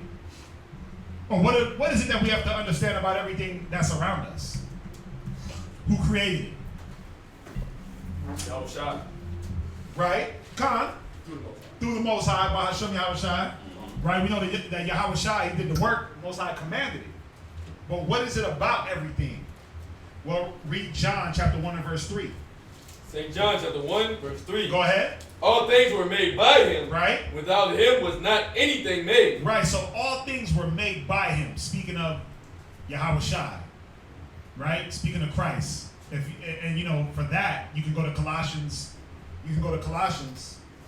And it'll tell you all things were made by Him and for Him. Right? We're not going to go there. Firstborn of every creation, all things Right. It's Colossians chapter 1 and verse 15. We ain't gonna go there. You can write it down in your notes. But all things were made by him, and without him was not a thing made that was made. So everything on this earth was made through Christ. The Most High in Christ. The Most High spoke it. Yahweh Shai did it. Now, when you think about like, damn, well, everything was made? Every single solitary thing? Was every single solitary thing made by Christ? Go to Revelation chapter 4 and verse 11. You say no. Why you say no? Because, even when you come inside of the way he wants us to operate on earth, it's through Right. unity. So that unity, he probably had, helpers, people that helped him make everything. But he just commanded it. Well, wait. Say that. Who had people help them make things? Well, Yahweh Shai Right. had angels with him Right. to help make a lot of things that was upon the face of earth. Right. Yeah, it was the Most High commanded it. Yahweh Shai and the angels did it. Because remember, Yahweh Shai created the angels. So, but that's why that verse is so important. It says, and without him was not anything made that was made. Now, we're dealing with the Most High's creations, the things that are made on the earth. So it's letting us know nothing was made without the Most High in Christ. Right? Now, what you got to think about, without me jumping, is think about all the things that are in the earth. And did he really create every single thing? Go to Revelations. What did I say? Revelations 4 and 11? That's a question that I want you to ponder on. Think about the earth. Who is the earth given to? Hand of the wicked. Right, now, think about that. Was everything created by Christ? Well, let's read Revelations 4 and verse 11. Revelations 4, verse 11. Read. Thou art worthy, O Most High, Right? to receive glory and honor and power. Right? For thou hast created all things. Thou hast done what? Created all things. Come on. And for thy pleasure they are and were created. Right, so it's mimicking, it's echoing. It's saying, wait a minute. Yahweh Shai created all things, and he created everything for his pleasure. Right? Man, where's the one? Now I want that one.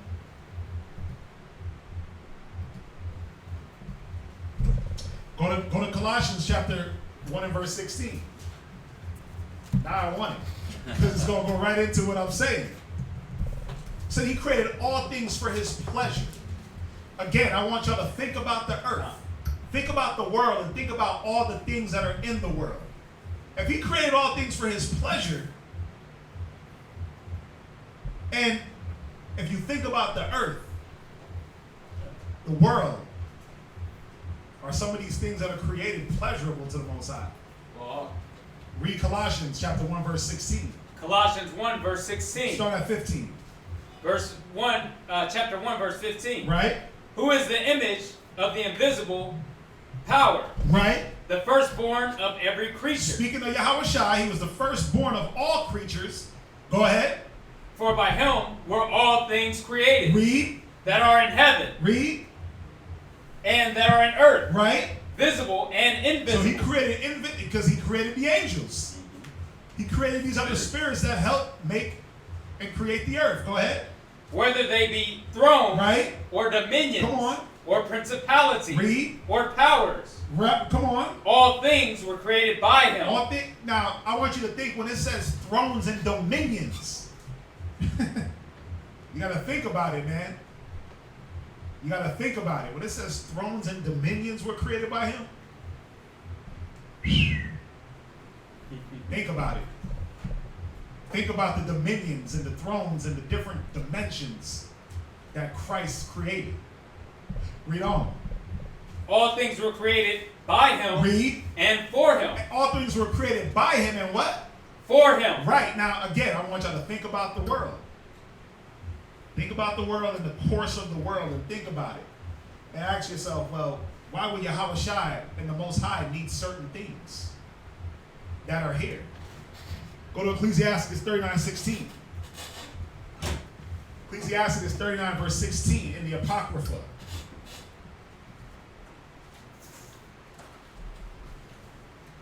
Come on. Read.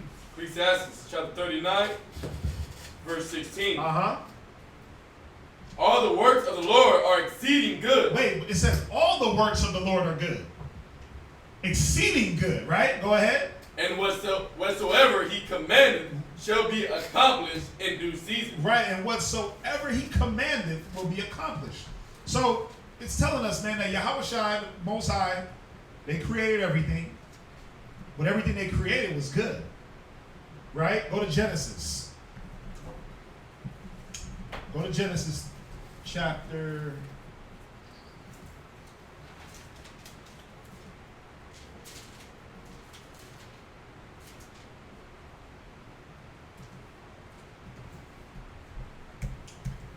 Wait a minute, where's it at? So he looked up on his work and it was good. Is that one? I think it's Genesis 3.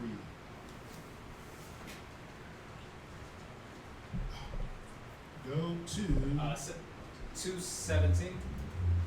2:17? No, hold on, no. no. That's not it. Hold on, we're gonna find it. This one just kind of hit me a little bit. And maybe I'm misquoting.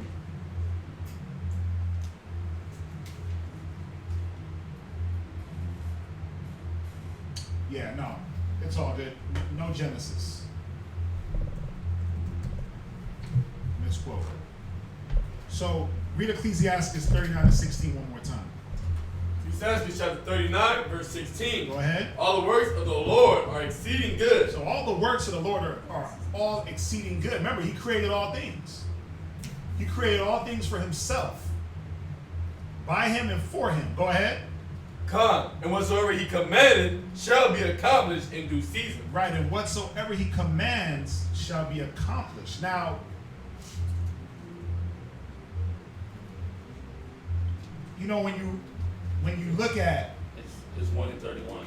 it's 1 and 31. Yeah, It says Genesis chapter 1, verse 31. That's what I want. Go ahead. And God saw everything that he made, Right. he had made, and behold, it was very good. It was what? Very good. It was what? Very good. Go ahead. And the evening and the morning were the sixth day. Right, so Yahweh Shai, the Most High, looked back on the work. The Most High looked at the work that was done and said, wow, this is all good works.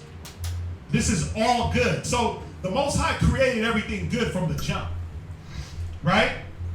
He created man good. He created everything good. Now, how was everything created good? Because it says righteousness is immoral. Right? If you're sitting there doing the right thing with everything that's on the earth, you know, it says to the like all of the elements, Right? to the good man, everything is good, and to the wicked, it make it all wicked. So Right? Now, let me ask y'all this. Well, what was... I'm going to make y'all think a little bit. What was created first? the heavens, No, not the heavens. What was used to... Okay, we know who created everything, right? What created everything? yeah, Christ. That's who. That's who. But what? the Most High, Con. But what? people,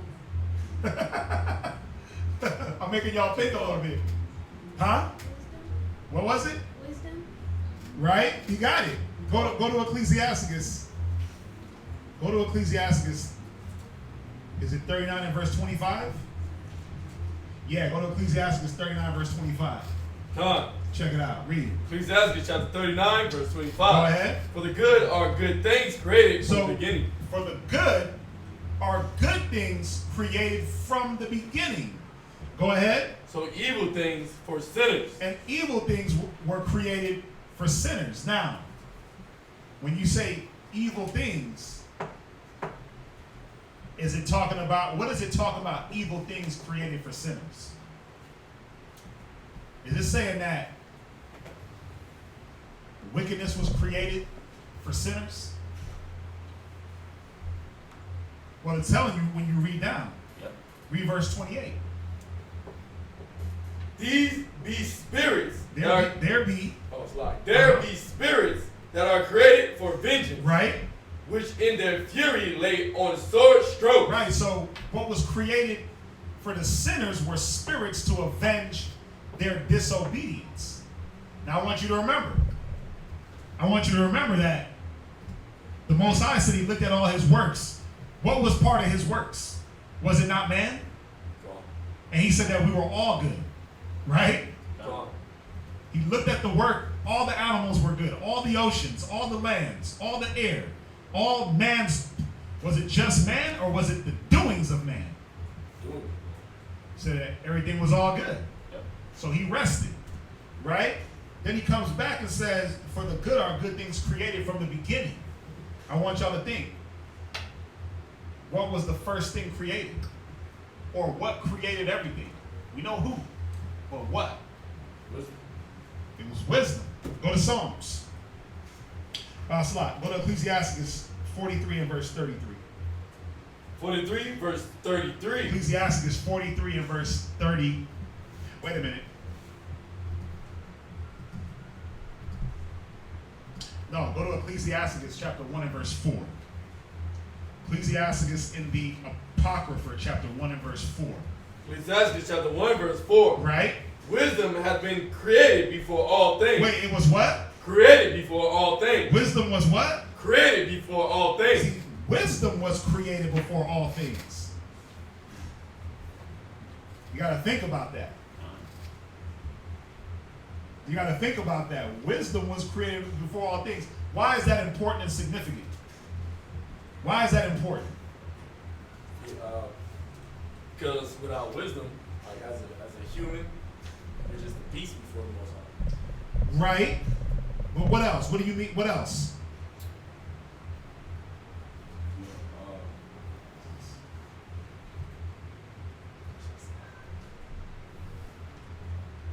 I know without wisdom, you'll look at wickedness, and because it says the wickedness, no, the wisdom of wickedness is not wisdom. Right. Right. So you'll look at like if you But don't have- why would wisdom have to be the first thing? because wisdom ordereth all things aright. Khan. What else? Because wisdom and knowledge shall be the stability of that time. Right. You're quoting scripture, but what's the one scripture that we need? What is wisdom? I got a preset. What you got? Where you going? Wisdom of Solomon. Wisdom of Solomon what? 1 verse 6. I got 7 and 22. Wisdom of Solomon 1 and verse 6. What does it say? For wisdom is a loving spirit. Yeah, but that's not the one I want. But go ahead, read on. It will not acquit a blasphemer of his words. For the most. No, we don't want that one. Yeah, just that first part. Wisdom of Solomon 7 and 22. We want, no, not Wisdom of Solomon 7 verse 22. Come on, you gotta think. What is wisdom? Okay, I got it. What? Wisdom 9 verse 9. Wisdom of Solomon what? Wisdom of Solomon 9 verse 9. Right, what does it say? No. Go ahead. And wisdom was with thee, Uh-huh. which knoweth thy works, and was present when thou madest the world, and knew what was acceptable in thy sight. Right, so it says that wisdom was what? Wisdom was with thee, which knoweth thy works, Right. and was present when thou madest the world, Go ahead. and knew what was acceptable in thy sight, Come on. and right in thy commandments. Right, so that's a good one. I like that. I didn't have that. Yeah, I like that. So it says wisdom was present with thee, right?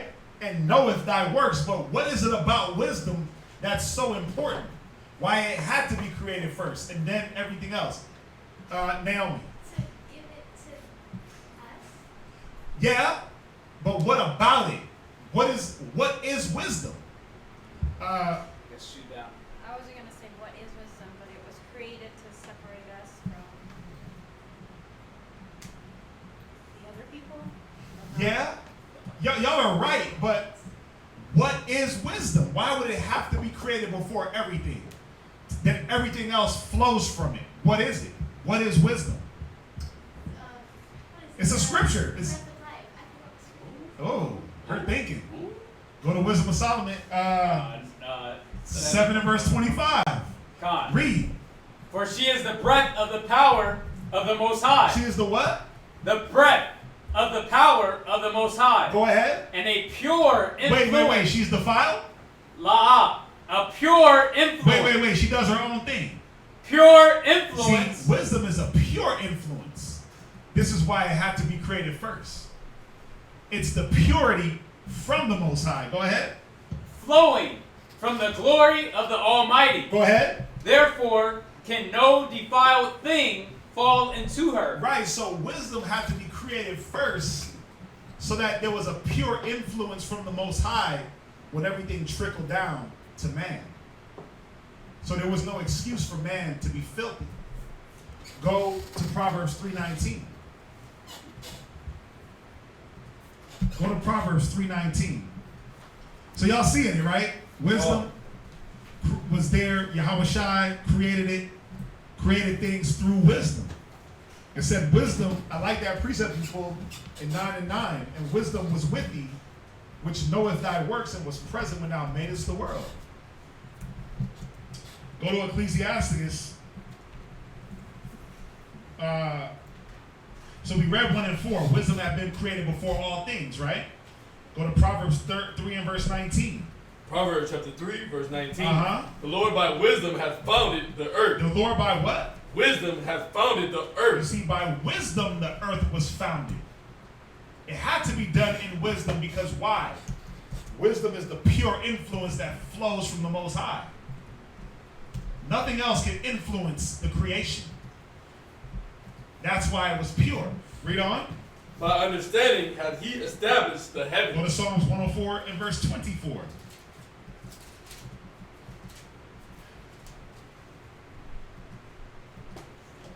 Psalms chapter 104, verse 24. Go ahead. O Lord, how manifold are thy works. Read. In wisdom hast thou. In what? In wisdom hast thou made them all. It said in wisdom all the works were made. Why? Because wisdom is the pure influence that flows from the Most High. It's pure. Nothing defiled. So, what does that kill? Well, that kills when a person's talking about, oh yeah, I was born gay. Yep. Oh yeah, I was born like this. I was born not having a gender. Well, where's the wisdom in that? Well, wisdom says that you weren't born gay. You were born with a gender. Look, it's dangling between your legs. Your gender is dangling between your legs or not. Right? So, but wisdom is what? Now go to Wisdom of Solomon 8 and verse 1. Now go to, this is why wisdom had to be first. Read it. Wisdom of Solomon chapter 8, verse 1. Go ahead. Wisdom reaches from one end to another Go ahead. mightily. Uh-huh. And speedily doeth she order all things aright. See, wisdom had to be there to order all things rightly.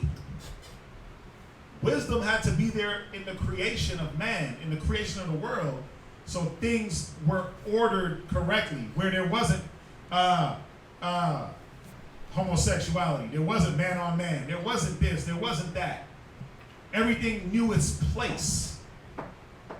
So everything had to be founded in wisdom. So this is the first thing the Most High created. But guess what? It was also the first thing he gave man. From there, go to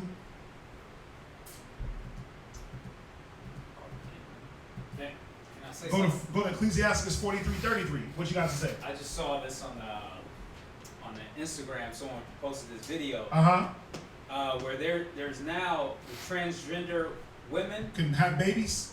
Yeah, they're doing womb transplant. Oh yeah. Oh yeah. They transplant the whole womb in the So- transgenders. Yep. Like, and then the person that was putting this out there was like, oh yeah, so it's like organ harvesting. Yeah. Like they're doing that, They stealing placentas now. They stealing the whole wombs. So a man Wow. can have a baby, huh? So a transgender man that goes from a man to a woman can give birth. Through what though? If How- it cuts off the What, well, obviously it's gonna be a C-section. already, I'm just like, how does this baby come out? That's easy, C-section. Cut it out. yeah. When you see that, think about it. The Most High, through wisdom, already ordered everything. Why would a man have to go have a baby? Why would a man have to change himself into a woman to go have a baby? He already set you to be that man. He already, through wisdom, ordered the way your life should be. Con. Right? Go ahead. Read Ecclesiasticus 43:33. Con, for the Lord hath made all things, Uh-huh. and to the godly hath he given wisdom. Right, so he made all things through wisdom and then gave the wisdom to the godly.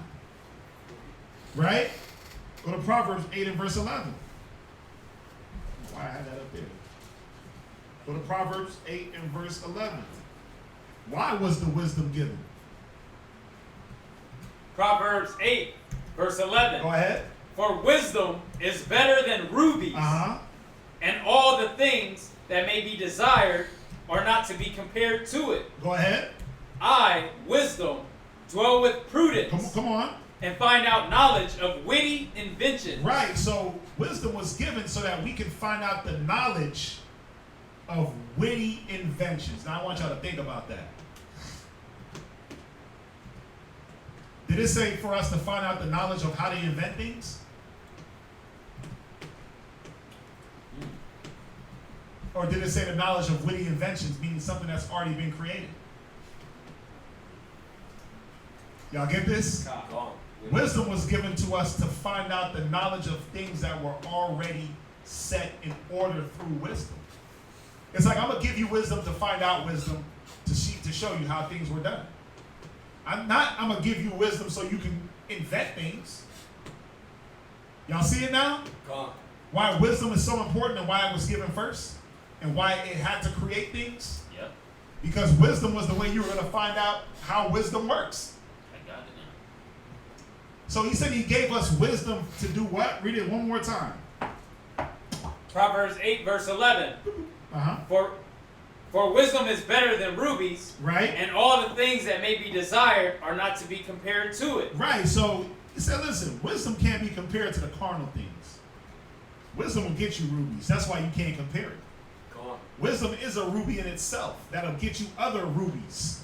Go ahead. Infinite wishes. I, wisdom. Yeah, wisdom is infinite wishes. When you look at it, that's what it is. Wisdom is infinite wishes for life. Con. That's why he said you can't compare nothing to rubies, man. Go ahead, or to wisdom. Go ahead. Verse 12. I, wisdom, dwell with prudence, Come on. and find out knowledge of witty inventions. Of witty inventions. Now, go to Exodus 31 and verse 1. Exodus chapter 31, verse What 1. were these witty inventions? Because we had a way of, man has a way of trying to follow his own way and follow his own path. Right. But what were these witty and cunning things that the Most High wanted us to understand? Read that. Exodus 30 and verse 1. 31 and verse 1. Con. Exodus chapter 31, verse 1. Right? And the Lord spake unto Moses, saying, Uh-huh. See, I have called by name Bazalel. Bazalel. Bazalel, Uh-huh. the son of Uriah, Right? the son of Hur, Read. of the tribe of Judah. Come on. And I have filled him with the spirit of the Most So High. this man was filled with the Spirit of the Most High, and we read about him during Sabbath class, right? Actually, the Ark of the Covenant, right? So the Most High said, look, I want you to find out the wisdom of cunning inventions. Whose inventions were they? Yes. Well, they were the Most High's inventions. What was it that he wanted us to create or to find out the wisdom behind? Was it homosexuality? This is what it was. It's simple. Watch, read. And in understanding, Uh-huh. and in knowledge, and in all manner of workmanship. So he said in wisdom and in understanding and knowledge And in all manner of workmanship. What was that workmanship? Go ahead. To devise cunning works. To do what? Devise cunning works. Go ahead. To work in gold. Read. And in silver. Read. And in brass. Come on. And in cutting of stones. Read. To set them and in carvings of timber. Right. Go ahead. To work in all manner of workmanship. Read. And I, behold, I have given with him Aholiab, the son of Ahismach, of the tribe of Dan. Right. Go ahead. And in the hearts of all that are wise, Read. hearted, I have put wisdom. Wisdom to do what? Come on. That they may make all that I commanded No, thee. do what they want. That they may make all that I commanded thee. Come up with many different inventions. That they may make all that I have commanded thee. Go to Exodus 35 and verse 30. It's very simple. See, the Most High gave us wisdom to create what He wanted us to create. Go to Exodus 35 and verse 30. Let's read it. Read it some more. Exodus chapter 35, verse 30. Right. And Moses said unto the children of Israel, See, the Lord hath called by name Bezalel, Go the ahead. son of Uri, Read. the son of Hur, of the tribe of Judah. And he hath filled him with the spirit of the Most High, in wisdom, in understanding, and in knowledge, and in all manner of workmanship. Right. Go ahead. To devise curious works. Right. To devise curious works. Because when you look at that Ark of the Covenant, like, damn, how they do that? Right? Look at the temple, we're like, wait a minute. How they do that? Well, they did, what else was it that they made? You got Ark of the Covenant, you got the temple, Solomon's house. Solomon's house, The all ephod. the ephod, yeah, all these different things. Like, wait a minute, how they do that? Oh, Noah's Ark. The ark. Ain't that a curious work? No. They still trying to figure out. Wait a minute, how big was it? How did they be able to fit all? How were they able at that time to fit all the animals? How were they able to do this and that? It's still a curious thing to all these so-called scholars. Go ahead. To work in gold, and in silver, Right. and in brass, Right. and in the cutting of stones, to set them, and in carving of wood, to make any manner of cunning work. Read. And he hath put in his heart that he may teach both he and Aholiab, the son of Hisamach, of the tribe of Dan. Read verse 35. Them hath he filled with wisdom of heart. Go ahead. To work all manner of work. To do what? Work all manner of work. Read. Of the engraver. Of the what? And of the engraver. So the wisdom was given for them to be engravers. Go ahead. And of the cunning workmen. Read. And of all the Embroiderers. Right. In blue and in purple. Right. In scarlet and in fine linen. Read. And of the weaver, even of them that do any work. And of those that devise cunning work. See, so what were these works intended for? What were these works that the Most High gave us wisdom? What were they intended for? Go to Exodus 36 and verse 1. But what were these works intended for? Think about it. He's talking about embroidery. He's talking about cunning works of jewels and gold. Right? Now we know it wasn't to make a golden calf. That wasn't a cunning work. That was foolery. These works were for the works of the Most High, the temple. For the service of the Most High. Remember, everything that was laid down in the time of Moses was supposed to be forever. Right? Read Exodus 36 and verse 1. It's going to repeat itself. But I'm trying to make a point here. Read. Then wrote Bezalel and Aholiab and every wise-hearted man. Every what? Wise-hearted man. See, every wise-hearted man in wisdom. Go ahead. In whom the Lord put wisdom and understanding. Read. To know how to work all manner of work. Right. For the service of the sanctuary. Wait, what was it for? The service of the sanctuary. Wait, to fulfill the flesh? The service of the sanctuary. Just to make things easy. The service of the sanctuary. Go ahead. according to all that the Lord had commanded. And Moses called Bezaleel and Aholiab, Oh, I did have it. and every wise-hearted man, in whose heart the Lord had put wisdom, even every one whose heart stirred him up to come unto the work. Right. To it. Go ahead. And they received of Moses all the offerings, which the children of Israel had brought for the work of the service of the sanctuary, Go ahead. to make it withal. Read. And they brought yet unto him free offerings every morning. And all the wise men that wrought all the work of the The sanctuary, work was for what? the sanctuary, Come on. came every man from his work which they made. And So, why was wisdom given? Why was wisdom given to us? When we read it, it was the pure influence for us to do what? To serve the Most High in purity. It was wisdom was given for us to serve the Most High in purity, not to go off and do our own thing. Everything was for the serve. Wisdom was for us to do the service of the Most High, right? Because it's the pure influence. But what happened? We got wisdom, we got knowledge, we got understanding, and then what happened? Huh? Said knowledge puffed us up. Knowledge definitely puffed us up. But what was it? What was it about? Let's go back to Adam and Eve. What was it about Adam and Eve where the Most High gave them wisdom, right? But what was it that they felt? What was it they felt they were missing? What did the Most High give Adam and Eve? He gave them everything through wisdom, but what did he give them? I love lust of this flesh. Well, he gave them wisdom and they weren't satisfied with wisdom. They wanted wisdom of good, but they wanted wisdom of evil. They weren't satisfied. Go to Genesis 3 and verse 1. Actually, go to Genesis 3. Yeah, you can start at verse 1.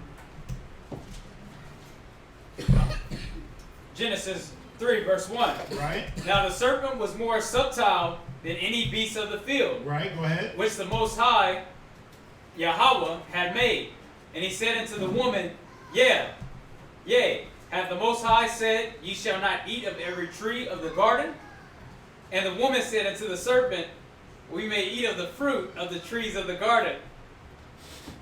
But of the fruit of the tree which is in the midst of the garden, Right? the Most High hath said, Ye shall not eat of it, neither shall ye touch it, lest ye die. And the serpent said unto the woman, Ye shall not surely die. For the Most High doeth know that in the day ye eat thereof, then your eyes shall be opened. Right, so we know that here comes the wicked one, right? Doing what? Beguiling Eve, giving her the opportunity to get both sides of the coin, right? Because what was the knowledge of evil? What did it represent? Foul influence of life. Yeah, but that was what? It said it. You shall not surely die, but what was evil? What was the knowledge of good and evil? Death. It was death. What verse you at? We're at 6. Okay, so read verse 5 again. Okay. Verse 5. For the Most High doeth know that in the day ye eat thereof, then your eyes shall be open. Open to what? Their eyes were already open. They had the wisdom. They had the right way to do things. But see, the serpent was sly. He was like, listen, your eyes gonna really be open. You gotta see this other side, man.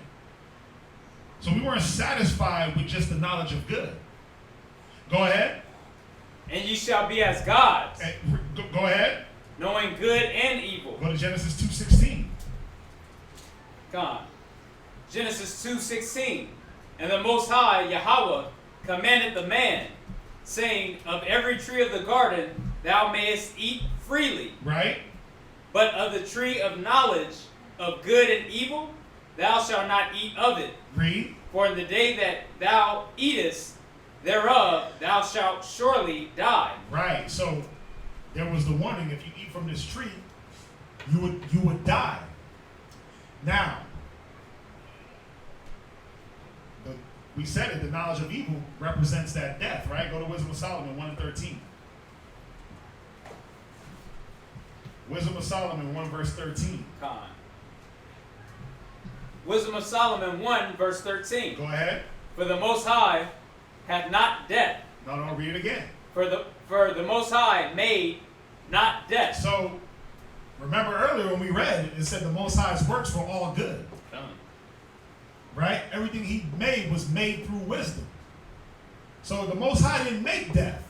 Go ahead. Neither hath he pleasure in the destruction of the living. Go ahead.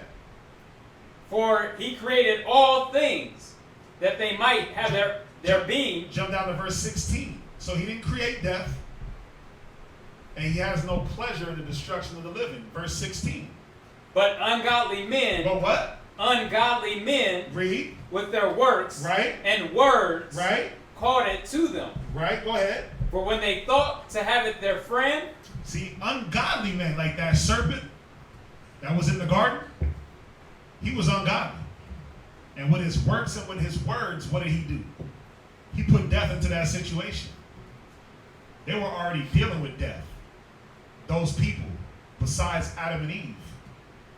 Right? Adam and Eve weren't dealing with death. They had wisdom of life. Everything around them was dealing outside of wisdom. Y'all get this? Go ahead, read on. But ungodly men with their works and words called it to them. Right. For when they thought to have it their friend, they consumed to naught and made a covenant with it. Read. Because they are worthy to take part with it. Right. So it says they consumed to naught and made a covenant with it. Now, ungodly men with their works. Go to Genesis 6 and verse 5.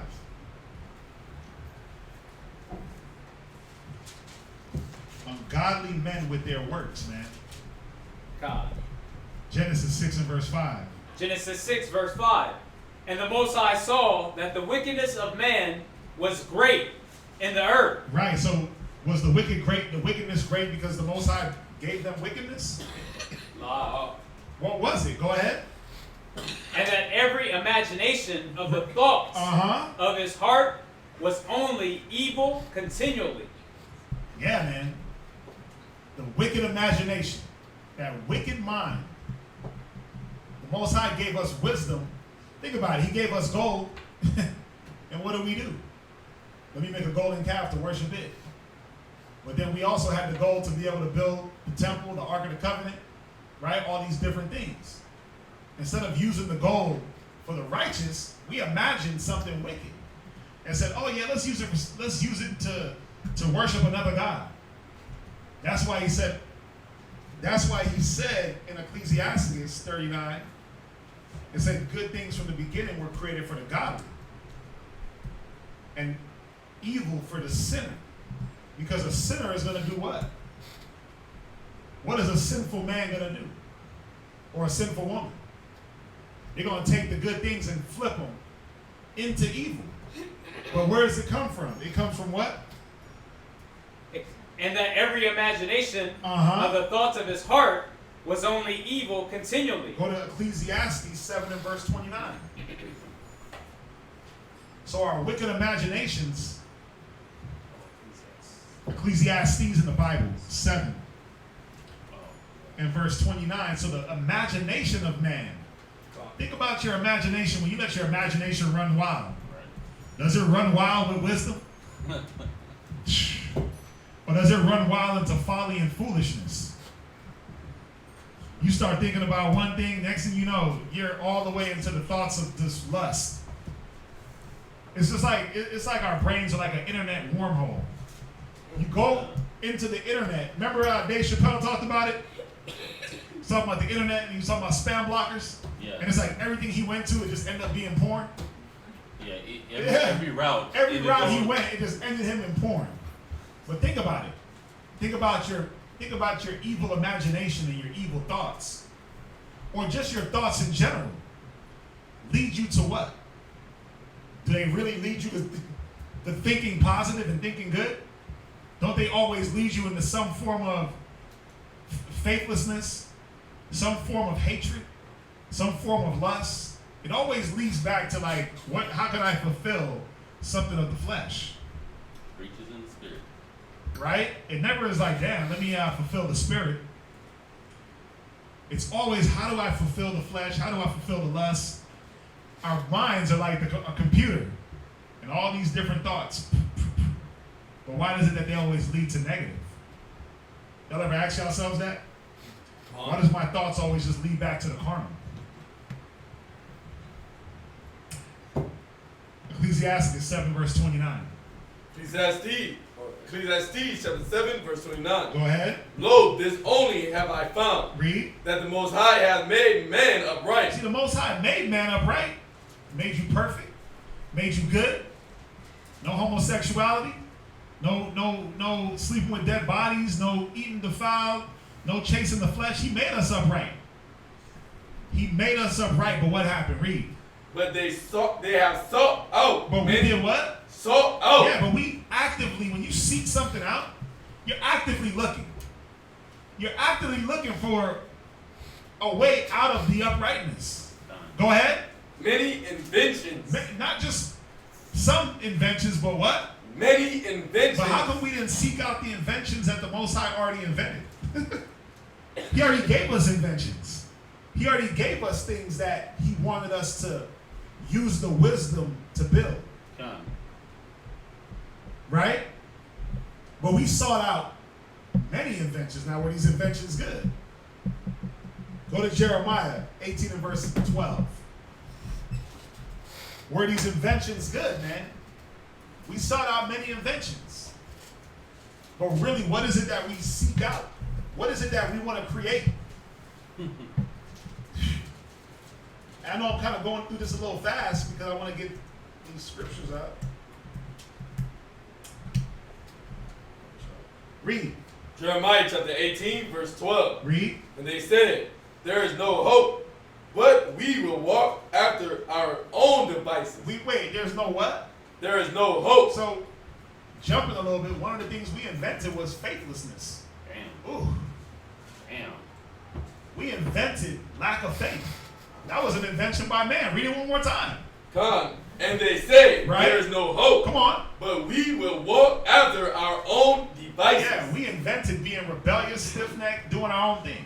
I think I'm going to do me. We invented that. We're going to walk after our own devices. Come on. And we will, every one, do the imaginations of his evil heart. Right now, what's that? So does that mean man created sin? Yeah. We did. The scriptures say it. Remember, in Wisdom of Solomon, so his question was, did man create sin? Yeah. Well, it's telling us here that the Most High made us upright, but we sought out many inventions. Now, when you go to Wisdom of Solomon, it tells you the Most High has no need for a sinful man. Neither did he give any man license to sin. Where's it at? It's Wisdom of Solomon, or is it Ecclesiastes?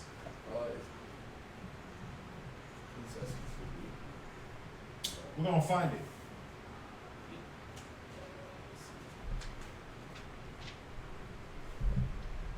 We're going to find it.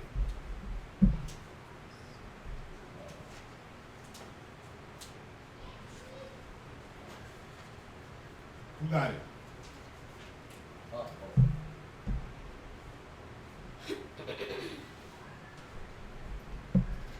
License to sin.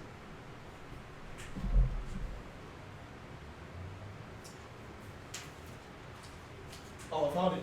Where you at? Ecclesiastes chapter 15, verse 20. He hath commanded no man to do wickedly. He what? Commanded no man to do wickedly. Right, where you at? Ecclesiastes 15? Chapter 15, verse 20. That's actually it. Read, Neither have we. and hold on. Go ahead, read on. Neither have he given any man license to sin. Right, so the Most High didn't give any man license to sin or commanded any man to do wicked because the Most High didn't create wicked. Remember, it said all the works that he created were good. It said man with his wicked thoughts is what brought many devices into the world. Right? So read the last scripture that we... Jeremiah 18 and verse 11. Verse 12. Jeremiah 18 and verse 12. Right? So read that one more time. You get that, you get that, Benaiah? Go ahead. And they said, there is no hope. Right? But we will walk after our own devices. Right? And we will every one do the imagination of his evil heart. Now what is it about the heart? Naomi, I mean, you were here, so you gotta cheat. You can't cheat. Cheat codes. What is it about the heart? What is it about following your heart, your own mind? You're not spiritual enough. Right? Jessica. That's actually it. Go there. Y'all must have put the class together with us. But it's a basic class. I mean, it's not nothing deep or hard to be understood. I was gonna take it somewhere. Yeah. I was gonna take it somewhere, but I didn't take it. Go there, Jeremiah 17 and verse 11. It said every man will follow his own heart. But what about the heart? What is it about the heart why we have to get wisdom? Remember that wisdom is a pure influence of the Most High. But what is the heart without wisdom? Read that. Jeremiah 17 and verse 9. Jeremiah chapter 17, verse 9. Uh-huh. The heart is deceitful above all things. See, the heart is automatically deceitful. So a heart without wisdom is built on deceit. So your mind, when it says my mind is playing tricks on me, your mind really does play tricks on you. It makes things appear that ain't even there. So for a man to follow his own mind and his own heart, you're inventing something that is not needed. Go ahead. And desperately wicked. And what? Desperately wicked. Think about that word desperation. Think about a desperate person. I'm desperate for food. You'll kill somebody and eat them in desperation. You remember that movie Alive? Remember that movie when they died? They all crashed. They were desperate for food. What did they do? They ate the people that died. Desperate. Go ahead. Who can know it? Right. Go to Psalms 37 and verse 7. Psalms 37, verse 7. Actually, go to Job 21 and verse 27. Job chapter 21, verse 7. 27. Oh. 21 and 27. Job chapter 21, verse 27. Behold, I know your thoughts. Right? And the devices which ye wrongfully imagine. Wait. You do what? Wrongfully imagine against me. See, because the devices that we imagine, they're not right. He said you wrongfully imagine these devices. So they gotta be wickedness. Right? And we're gonna get into some devices. Some of y'all think I'm talking about cell phones and cars. Right? But we're gonna hit some devices. Ooh. Go to Wisdom of Solomon 9:14. Solomon chapter 9, verse 14. God, go ahead. For the thoughts of mortal men are miserable. Right? And our devices are but uncertain. But see, the thing with our devices, the things that we've created and invented, it says they're what? But uncertain.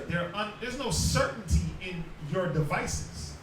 Like the first device we talked about was faithlessness. No hope. Where is the strength in that? Where is the certainty in being faithless? You got to ask yourself, an unfaithful man, what about an unfaithful man is it? It says any man that doubteth when he eateth is already damned. An unfaithful man is already damned to damnation because he eateth not of faith. right? What is that, Romans 14? Romans 14 and 29, I believe. What is it about a doubtful man? He that eateth not of faith is damned if he eat. I'm misquoting it, so let's just get it. Romans 14, verse 23. Verse 23, read it. And he that doubted is damned if he eat, Right? because he eateth not of faith. Right. He that eateth is damned if he eat, because he eat not of faith. So you can't accomplish anything without faith. With no hope, the scriptures say hope for the good. So who created the device of no hope? Man did. Because he said, I'm not going to hope in the Most High, I'm going to hope in myself. But what real hope do you have in yourself? What real wisdom can you give yourself? When you're going through tough times, what's your device? Oh, well, there's no hope, so I'm going to listen to hopeless music. We talked about it earlier. Yep. We're going to listen to hopeless music, right? That tells me that all I got to do is just cry about it. Baby, I'm begging, eat ice cream, kill myself. Yeah, I'm gonna listen to things that agree with the way I feel about it. Because there's no hope. No hope. Be pessimistic, right? We invented those sayings, all those memes and different outlooks on. You had optimist, pessimist. We invented those things, man, through our lack of hope. So it says our devices are yet but uncertain. Go to 2nd Ezra 9 and verse 20. So you got to think about it, man. When you're not using wisdom, when you're not using the wisdom to fix the things around you, it brings a certain level of uncertainty.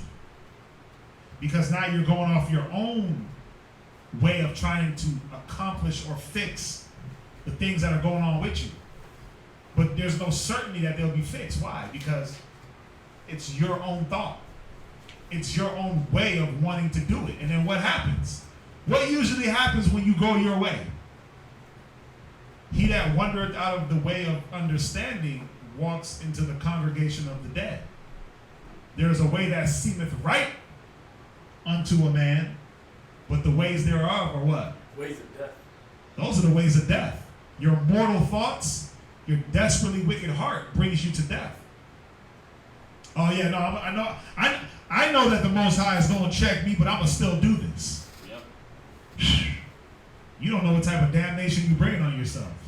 I know that it's wrong to leave my husband. I know that it's not right to commit adultery. I know all these things, but I'm going to follow my heart because I got to go follow love.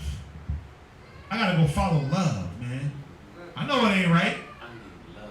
I'm going to follow love, but I'm not going to follow real love. I'm going to follow my heart, my heart that's deceiving me. The heart is desperate to go do some wicked stuff, man. Gone. It wants the heart, the mind doesn't want to be contained. Don't y'all see that? Gone. The mind doesn't want to be guided. Who will set scourges over my mind? The mind don't want that. The mind wants to be able to run free. And not just the mind wants to run free, but the mind wants to bring what with it? Body. The body. The soul. Yeah, and the spirit. It wants to bring it with it because misery loves company. So it wants to bring it with it into what? Damnation. 2nd Ezra 9:20. This is the problem with our devices. Go ahead.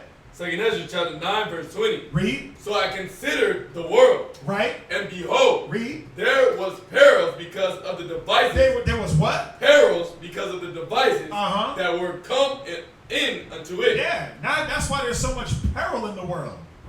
Because of the devices of man. Because man says, well, if you're dealing with depression, just do what? Drink it away. What'd you say? Kill yourself. I like that. He didn't even cut He corners. didn't build up to it. He didn't even build up to that. Like that. I was thinking about at least take pills and drink the sorrow away. He said kill yourself. But he's absolutely right. He's absolutely right. The world is like, you dealing with depression, just kill yourself. You don't have to deal with anything. Those are the devices that the world, that man has created. Not, oh, let me get the comfort through wisdom. Wisdom is what brought you. Wisdom is what brought you to this point. Let me use wisdom That's why the Most High, when he says, through your temptation, there's a way to escape. Come on. What is it that you can escape with? It's wisdom. Come on. Through your same temptation. I'm tempted to go hit a chick on this and that. But what does wisdom say? That, first of all, I shouldn't hit that because I might catch something. That's the first thing. The first thing should be, well, it's not lawful. Yeah. Because I'm making a whore out of daughter of Zion. I'm not going to try to wife that. Then, she might be carrying a package, right? She might have the monster, right? So those two, and then it might be a setup. Right. Then I might go to jail. Like, you see how the temptation, you're supposed to look at the temptation and say, wait a minute, what does wisdom say about this? Through every temptation, he give you a way to escape. But man is like, well, nah, I'm going to invent just going into the temptation. I need to hit that fat booty on this and that. Well, let me just go make sure I get a condom. That's how we invent our way into wickedness. Yeah, the thought ain't, well, wait a minute. Let me think about the law. Let me think about the repercussions, jail. Let me think about the diseases. Man is like, well, let me just think about one part, the disease. Well, I got condoms. Rough riders. Problem solved. Let me go hit the hooker. See, we invent. That's why there's so much peril, though. Think about life. Think about your individual life and all the peril. It says a man's trials are in his reasoning. You know what I think about? I think about what you were saying earlier. How the Most High created everything good and the ecosystem that the Most High created. Right. Now, the Most High set up this ecosystem of good things happening. Right. And it just keeps rolling by itself. But then, in our perverse thinking, we had to change things up and want to do things our own way, which causes the hurt to come along. Well, that's why that's why, the scripture, go back to Ecclesiastes 7:29. It's very important. Because, watch, read it. Ecclesiastes in the Bible, 7:29. Just on what you were saying. Yeah. Small like a pound. But them earls, not nothing wicked, but them earls. Ecclesiastes 7:29. Ecclesiastes 7:29. Go ahead. Lo, this only have I found, Read. that the Most High hath made man upright. So if he made man upright, and man was created through wisdom, didn't he create everything upright? Was it just man? The whole everything was created through wisdom. So wisdom is the pure influence from the Most High. Was not everything created upright? Yeah. Everything was created good. So going back to that ecosystem of the earth.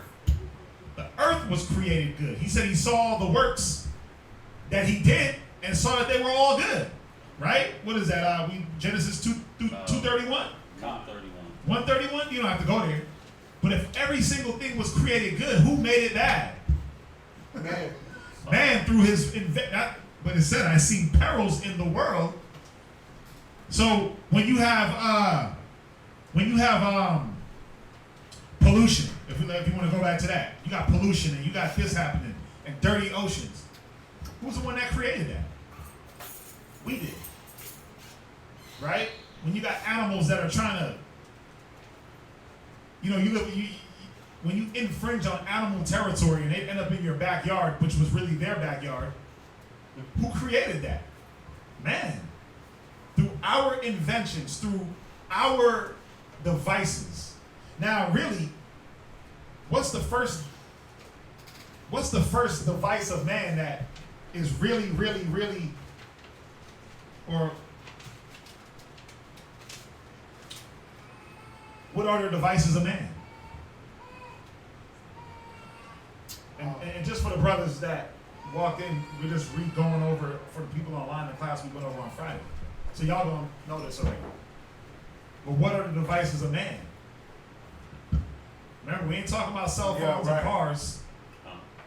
We ain't talking about, I invented the wheel. We talking about the devices and inventions. It said peril came into the world because of the devices of man. Remember, the world was created upright. Huh? Sin. Right. Well, that's the byproduct of the devices. Murder, stealing, killing, bearing false witness. Now he's talking. Adultery.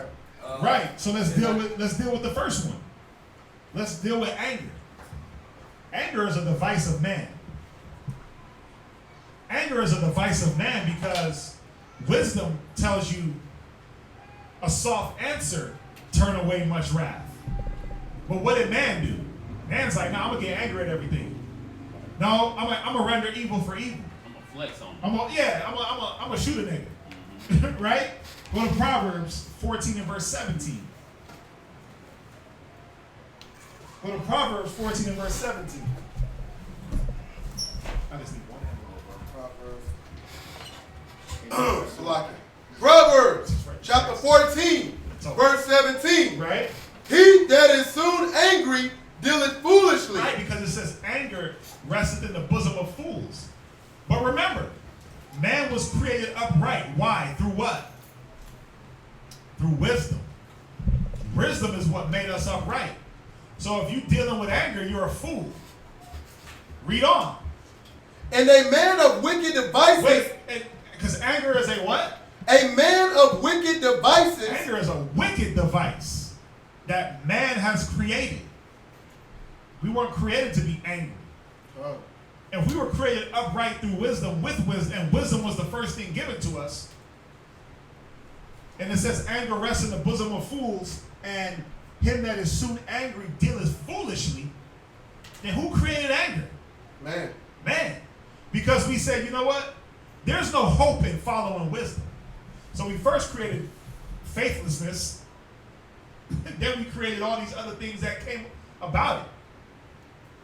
Right? So anger. What else? Is hated.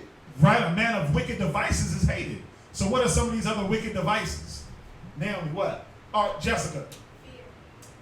Fear. Oh, Yep. I love that. I didn't even have it here. Yep. But let's go there. I love the fact that you said that because you know what's funny? The scripture been on my mind. Go to Wisdom of Solomon. The scripture been on my mind. Go to Wisdom of Solomon 17. Go to Wisdom of Solomon 17 and verse 12. Give me the one where it says, give me that one. Go to Wisdom of Solomon. So she said fear is another device that man has created. Absolutely right. We invented fear. We invented fear through what? Well, we read it earlier. Lack of hope. Right? Lack of faith. Check this out, though. Read Wisdom of Solomon 7 and verse 12. You find it? Wisdom of Solomon, chapter 17, verse 12. Go ahead. For fear is nothing else but a betraying of the secures. Wait, so fear is what? Nothing else but a betraying of the secures. Now, pause right there. What is our secures? What is a secure? A secure is an aid. It's the help. Now, who's there to help us? Help me. Spiritually. The law. The Most High. Come. The angels. Yahweh Shai. That's our help. But it says fear is nothing else but a betraying of the Most High. Why would you betray the Most High? Or what is it in you? Well, it's your thought process. It's your lack of faith. It's your lack of hope. So fear is a byproduct of lack of hate or lack of hope and a lack of faith. So fear is nothing else but the betraying of the secures. What? Read on. Come. Which reason offer it? Which what? Reason offer it. Yeah. It's your own reason for not following the Most High. That's what fear is. Fear is your own reason for betraying your own security blanket. It's like I remember back in the day when I first started driving, I never used to wear a seatbelt. And I had a reason why though. I remember my pops got into a car accident. Seatbelt is meant to help, right? It's meant to secure you in the time of a crash so you don't fly through that windshield. My pops had got into a car accident. He got into a bad accident. He got T-boned.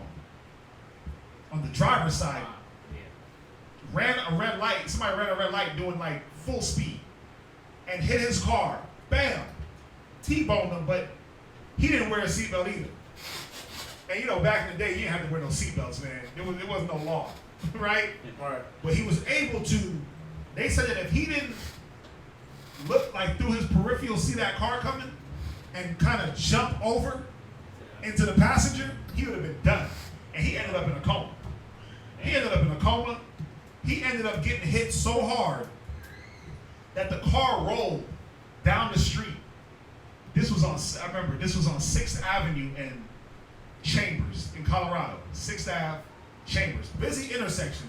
It's like 6 right here. It's like 6 to Bel Air. But it's different because you had businesses and then you had houses.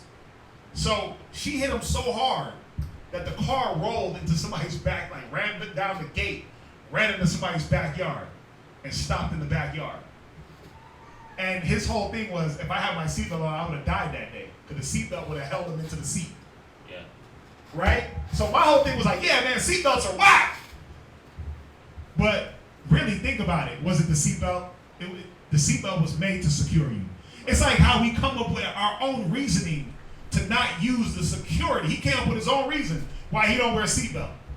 But I'll give you another story. This happened, and so that situation happened back in the 90s. I was young when that happened. Now, just a couple years ago, right before I left Colorado, I remember my pops, he called me on the phone like damn near shook out of his mind. So he's driving from the airport, and the way the highway goes, man, it does like an 8-lane merge. You come around on this curve, and it merges I-70, which is already a 4 or 5-lane highway. You know the drive from DIA, how it does that turn, right when you hit I-70, and it can merge you to 225, get you off on Peoria, but it does like this huge merger. It's like a mousetrap type of deal. So he did that, and this is nighttime, and there was a car up ahead that was stopped in the highway. These niggas ain't had no blinker on, and to make it worse, they were stopped under a bridge, so it was dark in the middle of the highway. This dude, my dad, comes flying around in this big GMC. He got a big, huge lifted truck, right? He does contractor work. Flying around, and he basically runs over this car. But what was going on was he hit the back of this like little CRV. Luckily nobody was in it. His truck ran over their car like a monster truck. But he said, and for some reason this time he had a seatbelt on. He said the force should have threw him out of the car. But then the car was riding, but then this is the thing too. The car was riding, his truck rode on 2 wheels. He should have fell out the car. But what saved him? He had the seatbelt on that was holding him in the car. And then the truck leaned and fell. And then bro, I never heard my pop so shook in life. I'm like, what happened? Bro, and then he showed me, and I seen his truck, I was like, damn. Oh, it flipped over on the side? No, it didn't. It almost did. But okay. The point was he was supposed to fall out the truck 2 times. From the impact, and then from the truck riding on 2 wheels, because it ran over a car and did the damn Night Rider down the highway. Yeah. He ran up the back of a car at full speed. When I seen his truck, I was like, damn, like the whole suspension in the front, one side was gone. The truck was like this, gone. He ran over a car in his truck, and the car he should have fell out the car this way. The impact should have tossed him out the car when he had a seatbelt on. Yeah. See, fear is a betraying of the security of your own reasoning. Well, I don't wear my seatbelt because it saved my life. Well, I wear my seatbelt because it saves lives. You see what I'm saying? You can have a reason to not use the Most High safety. We all create our own reason, right? Now go to Ecclesiastes 27 and verse 5. Yeah, we all can create. It's simple. Well, the brother gave me counsel and it didn't work. Right. Well, that's the reason why I don't follow counsel no more. That's why I don't talk to them no more. That's why I don't talk to brothers. That's why I don't follow counsel. That's why I don't do this. That's why I don't believe in that Bible. Well, okay, follow the counsel for 2 seconds? Did you follow the counsel for 2 seconds and then stop? Did you follow all the way through with the counsel? Were you patient?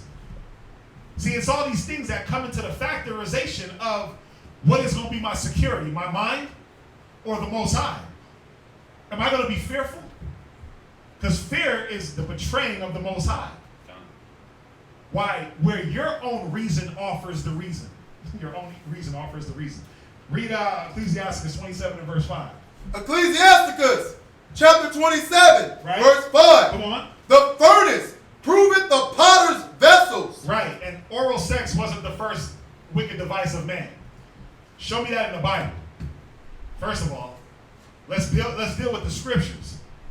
The first wicked device of man was going against the commandment. All of them, not just one. Because remember, where does it say in the Bible, thou shalt not, and I'm not saying oral sex is lawful, but it doesn't say thou shalt not do oral sex. It don't say, there's not a strict commandment that says thou shalt not perform oral sex. We know through wisdom, that's why wisdom was given first.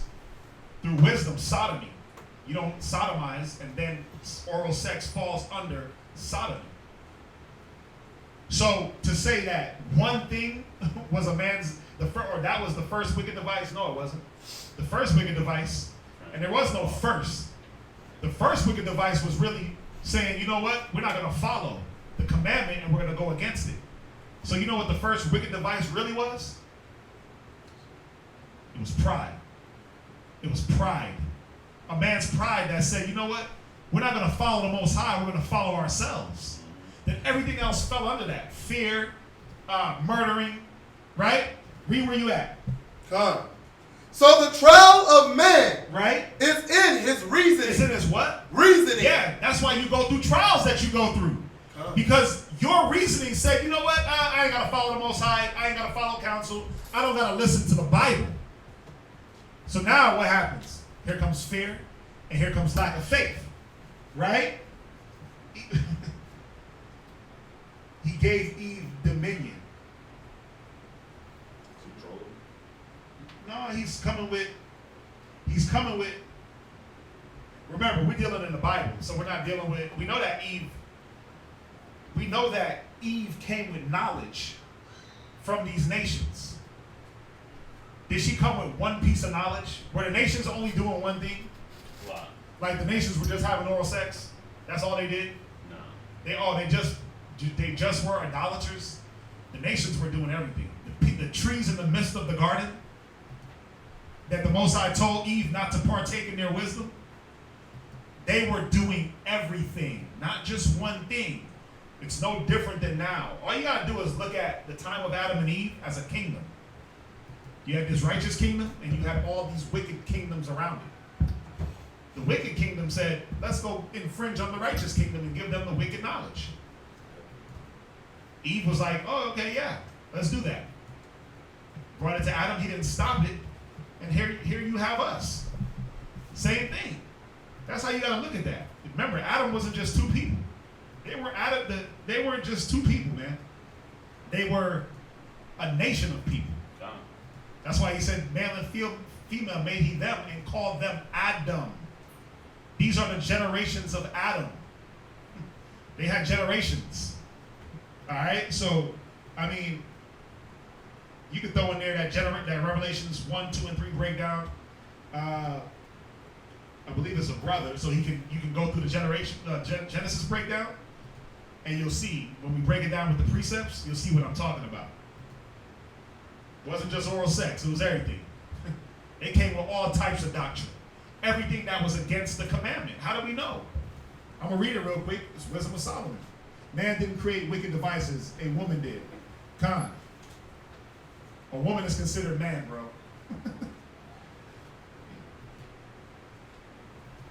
The serpent. Okay, when you go to the serpent, and it said the serpent was sly above all creatures. Was that not a man that came to the woman?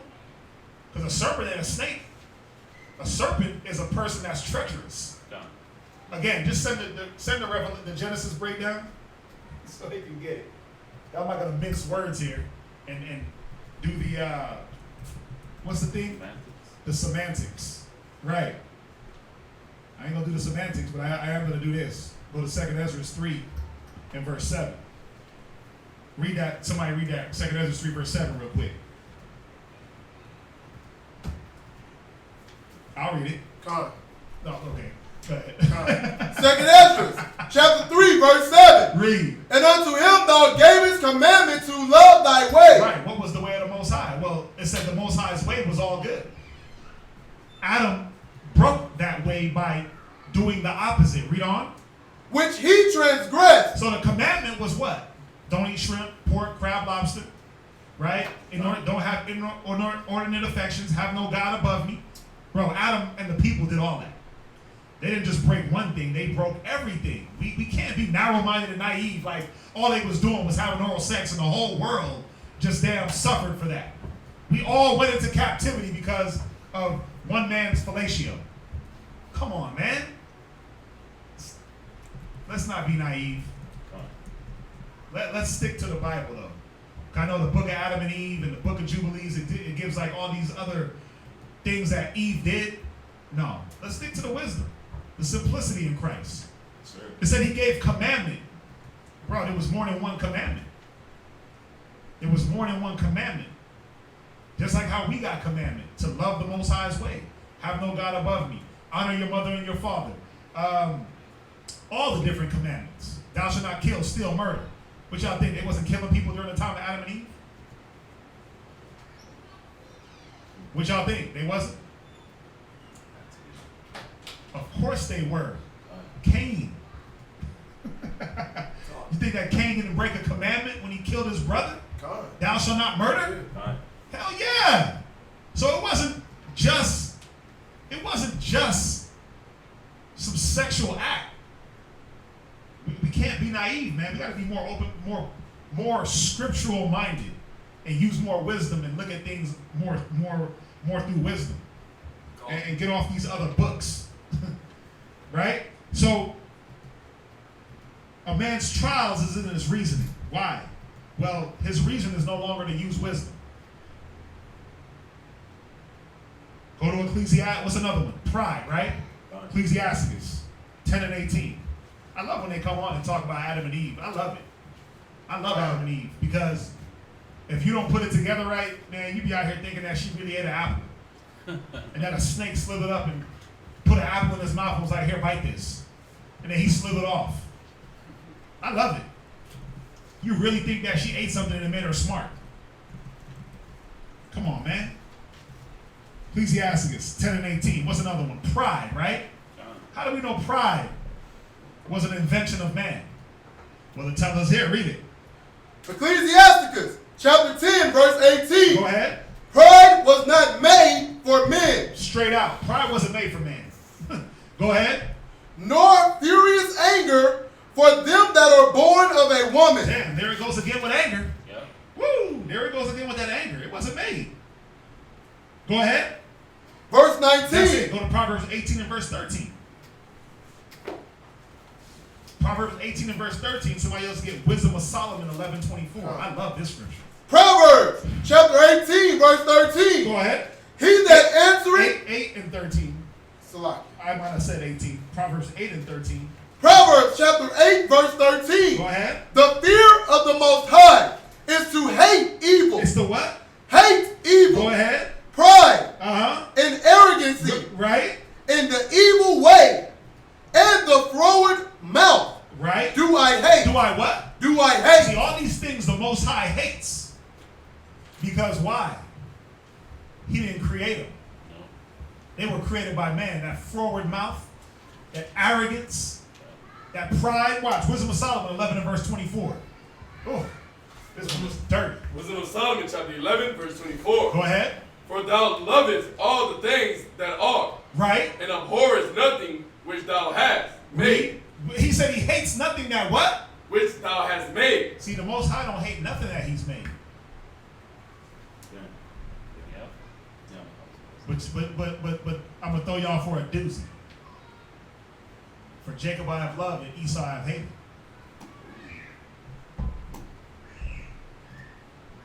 I want y'all to think about that. Now you got to think and say, well, if the Most High created everything good, but he created Esau, what went wrong? Here's your free will. Esau had the free will to do what the hell he wanted and to be wicked. You see that? Read it one more time. Ooh, I love it. For thou lovest all the things that are, and abhorrest nothing which thou hast made. Read. For never wouldest thou have made anything if thou hast hated it. You see that? Ooh. Ooh, If he hated something, he ain't gonna make it, never man. made it. So he didn't make. Most High said, I hate. He said, right? Hold where you at. Hold that. Scripture just hit me. Let's go to Put that. let's go to Ecclesiasticus 12. Jessica, you pulled this the other day. Go to Ecclesiasticus 12, right? Go to Ecclesiasticus 12. In verse, no, that's not it. What's the one, do good to the godly? Where is that? It's Ecclesiasticus. Oh, wait, I'm in Wisdom of Solomon. Wait a minute. Ecclesiastes 12. Yeah, so it's Ecclesiasticus 12, right? Chapter 2, verse 2. Right, but there's a scripture. Hold on. Where's it at? It said God hate, it said the Most High hates sinners. Oh, here it is. Ecclesiasticus 12 and verse 6. God. Woo!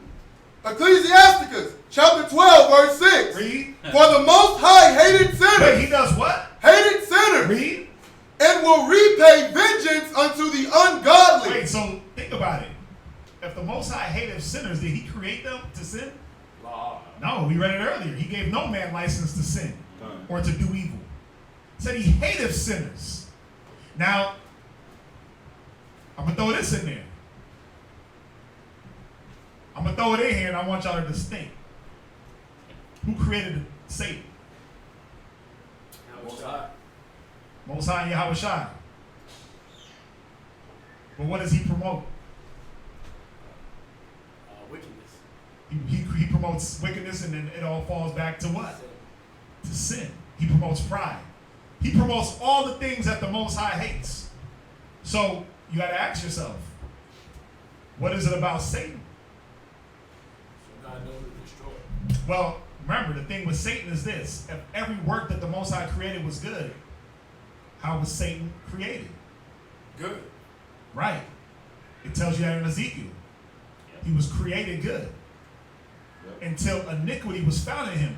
Where did the iniquity come from? Pride. It came from pride. It came from, let me seek out my own device. Right?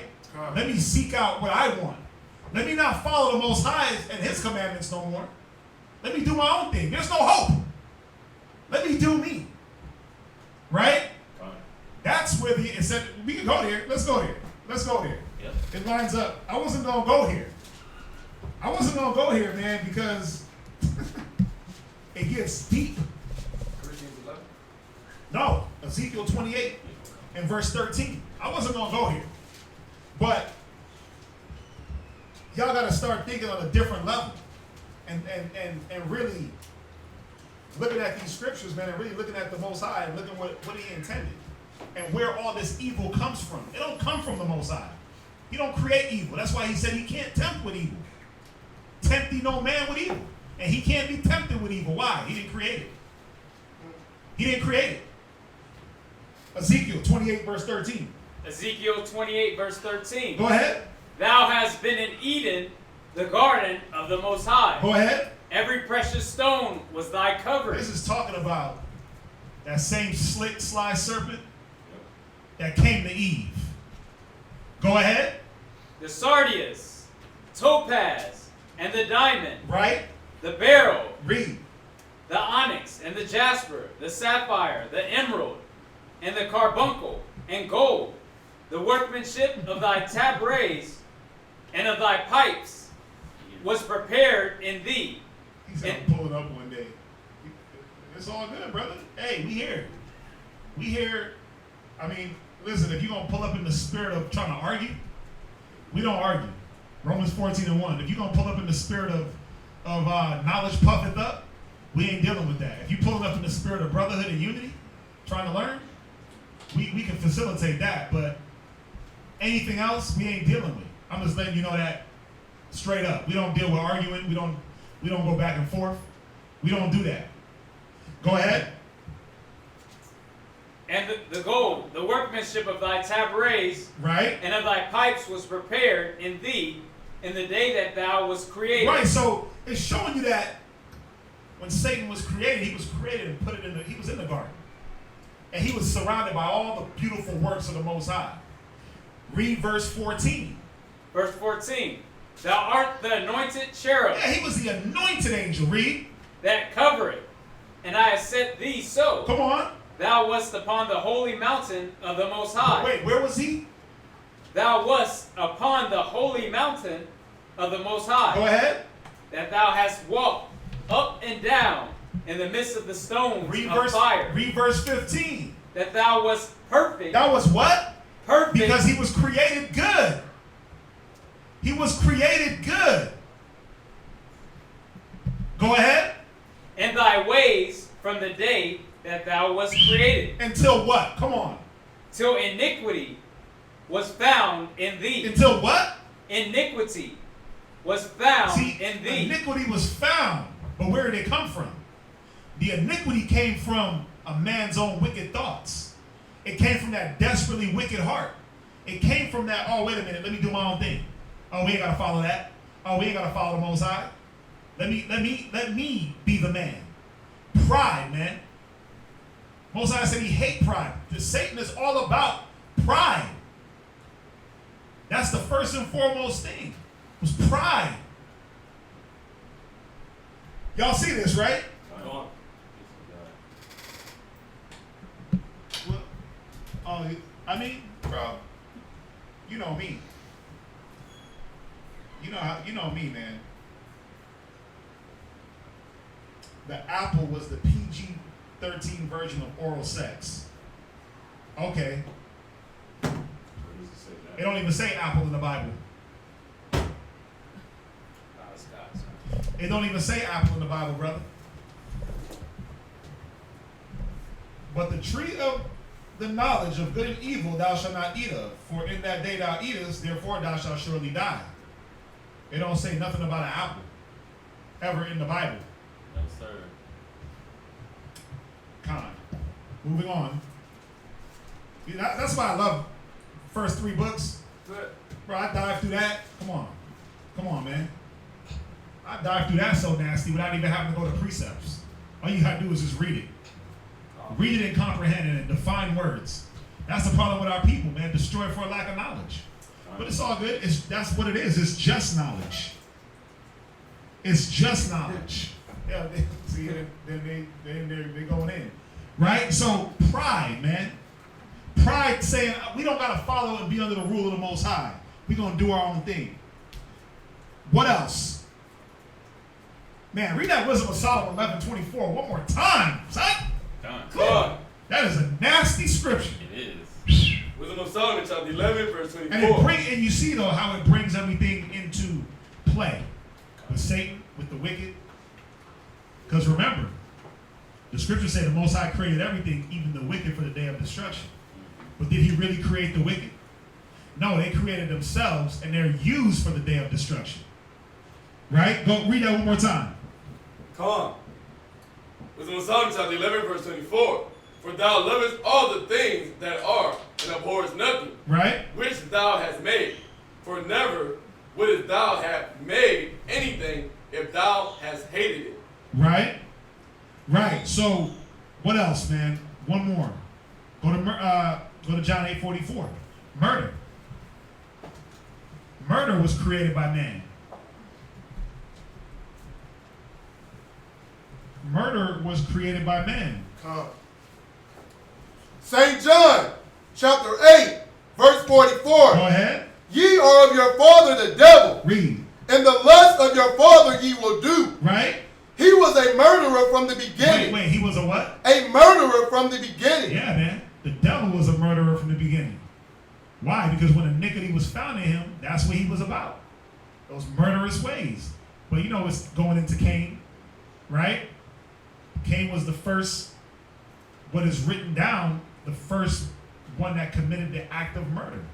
What spirit was Cain rolling in? What was he rolling with? Watch. Go to hold where you at. Go to Wisdom of Solomon, 10 verse 33.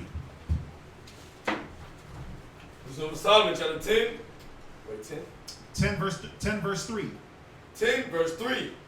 But when the unrighteous went away from her in his anger. Right, in his what? In his anger. You see how that anger comes back to play?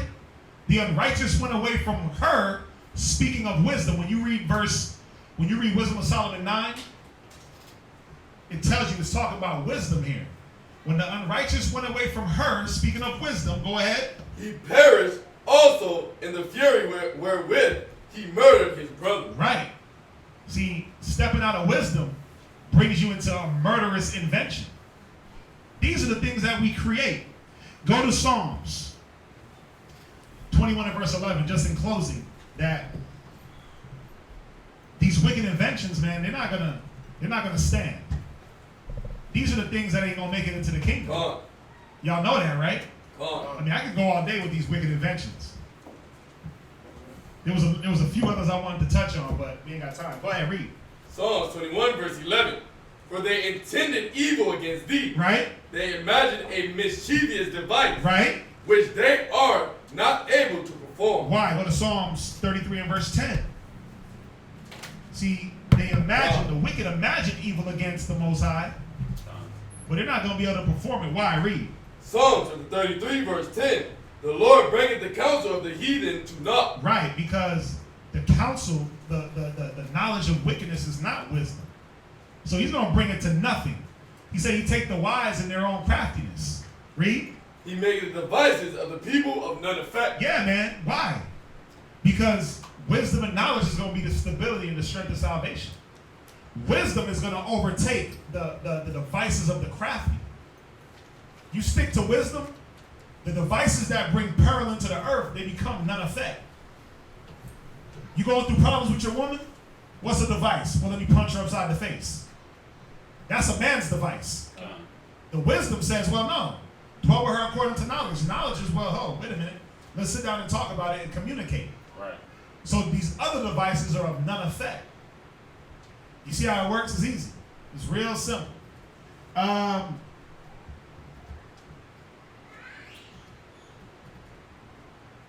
Go to Ecclesiastes 35:18. It's gonna be the last one. Oh, I love when they come up on here, baby.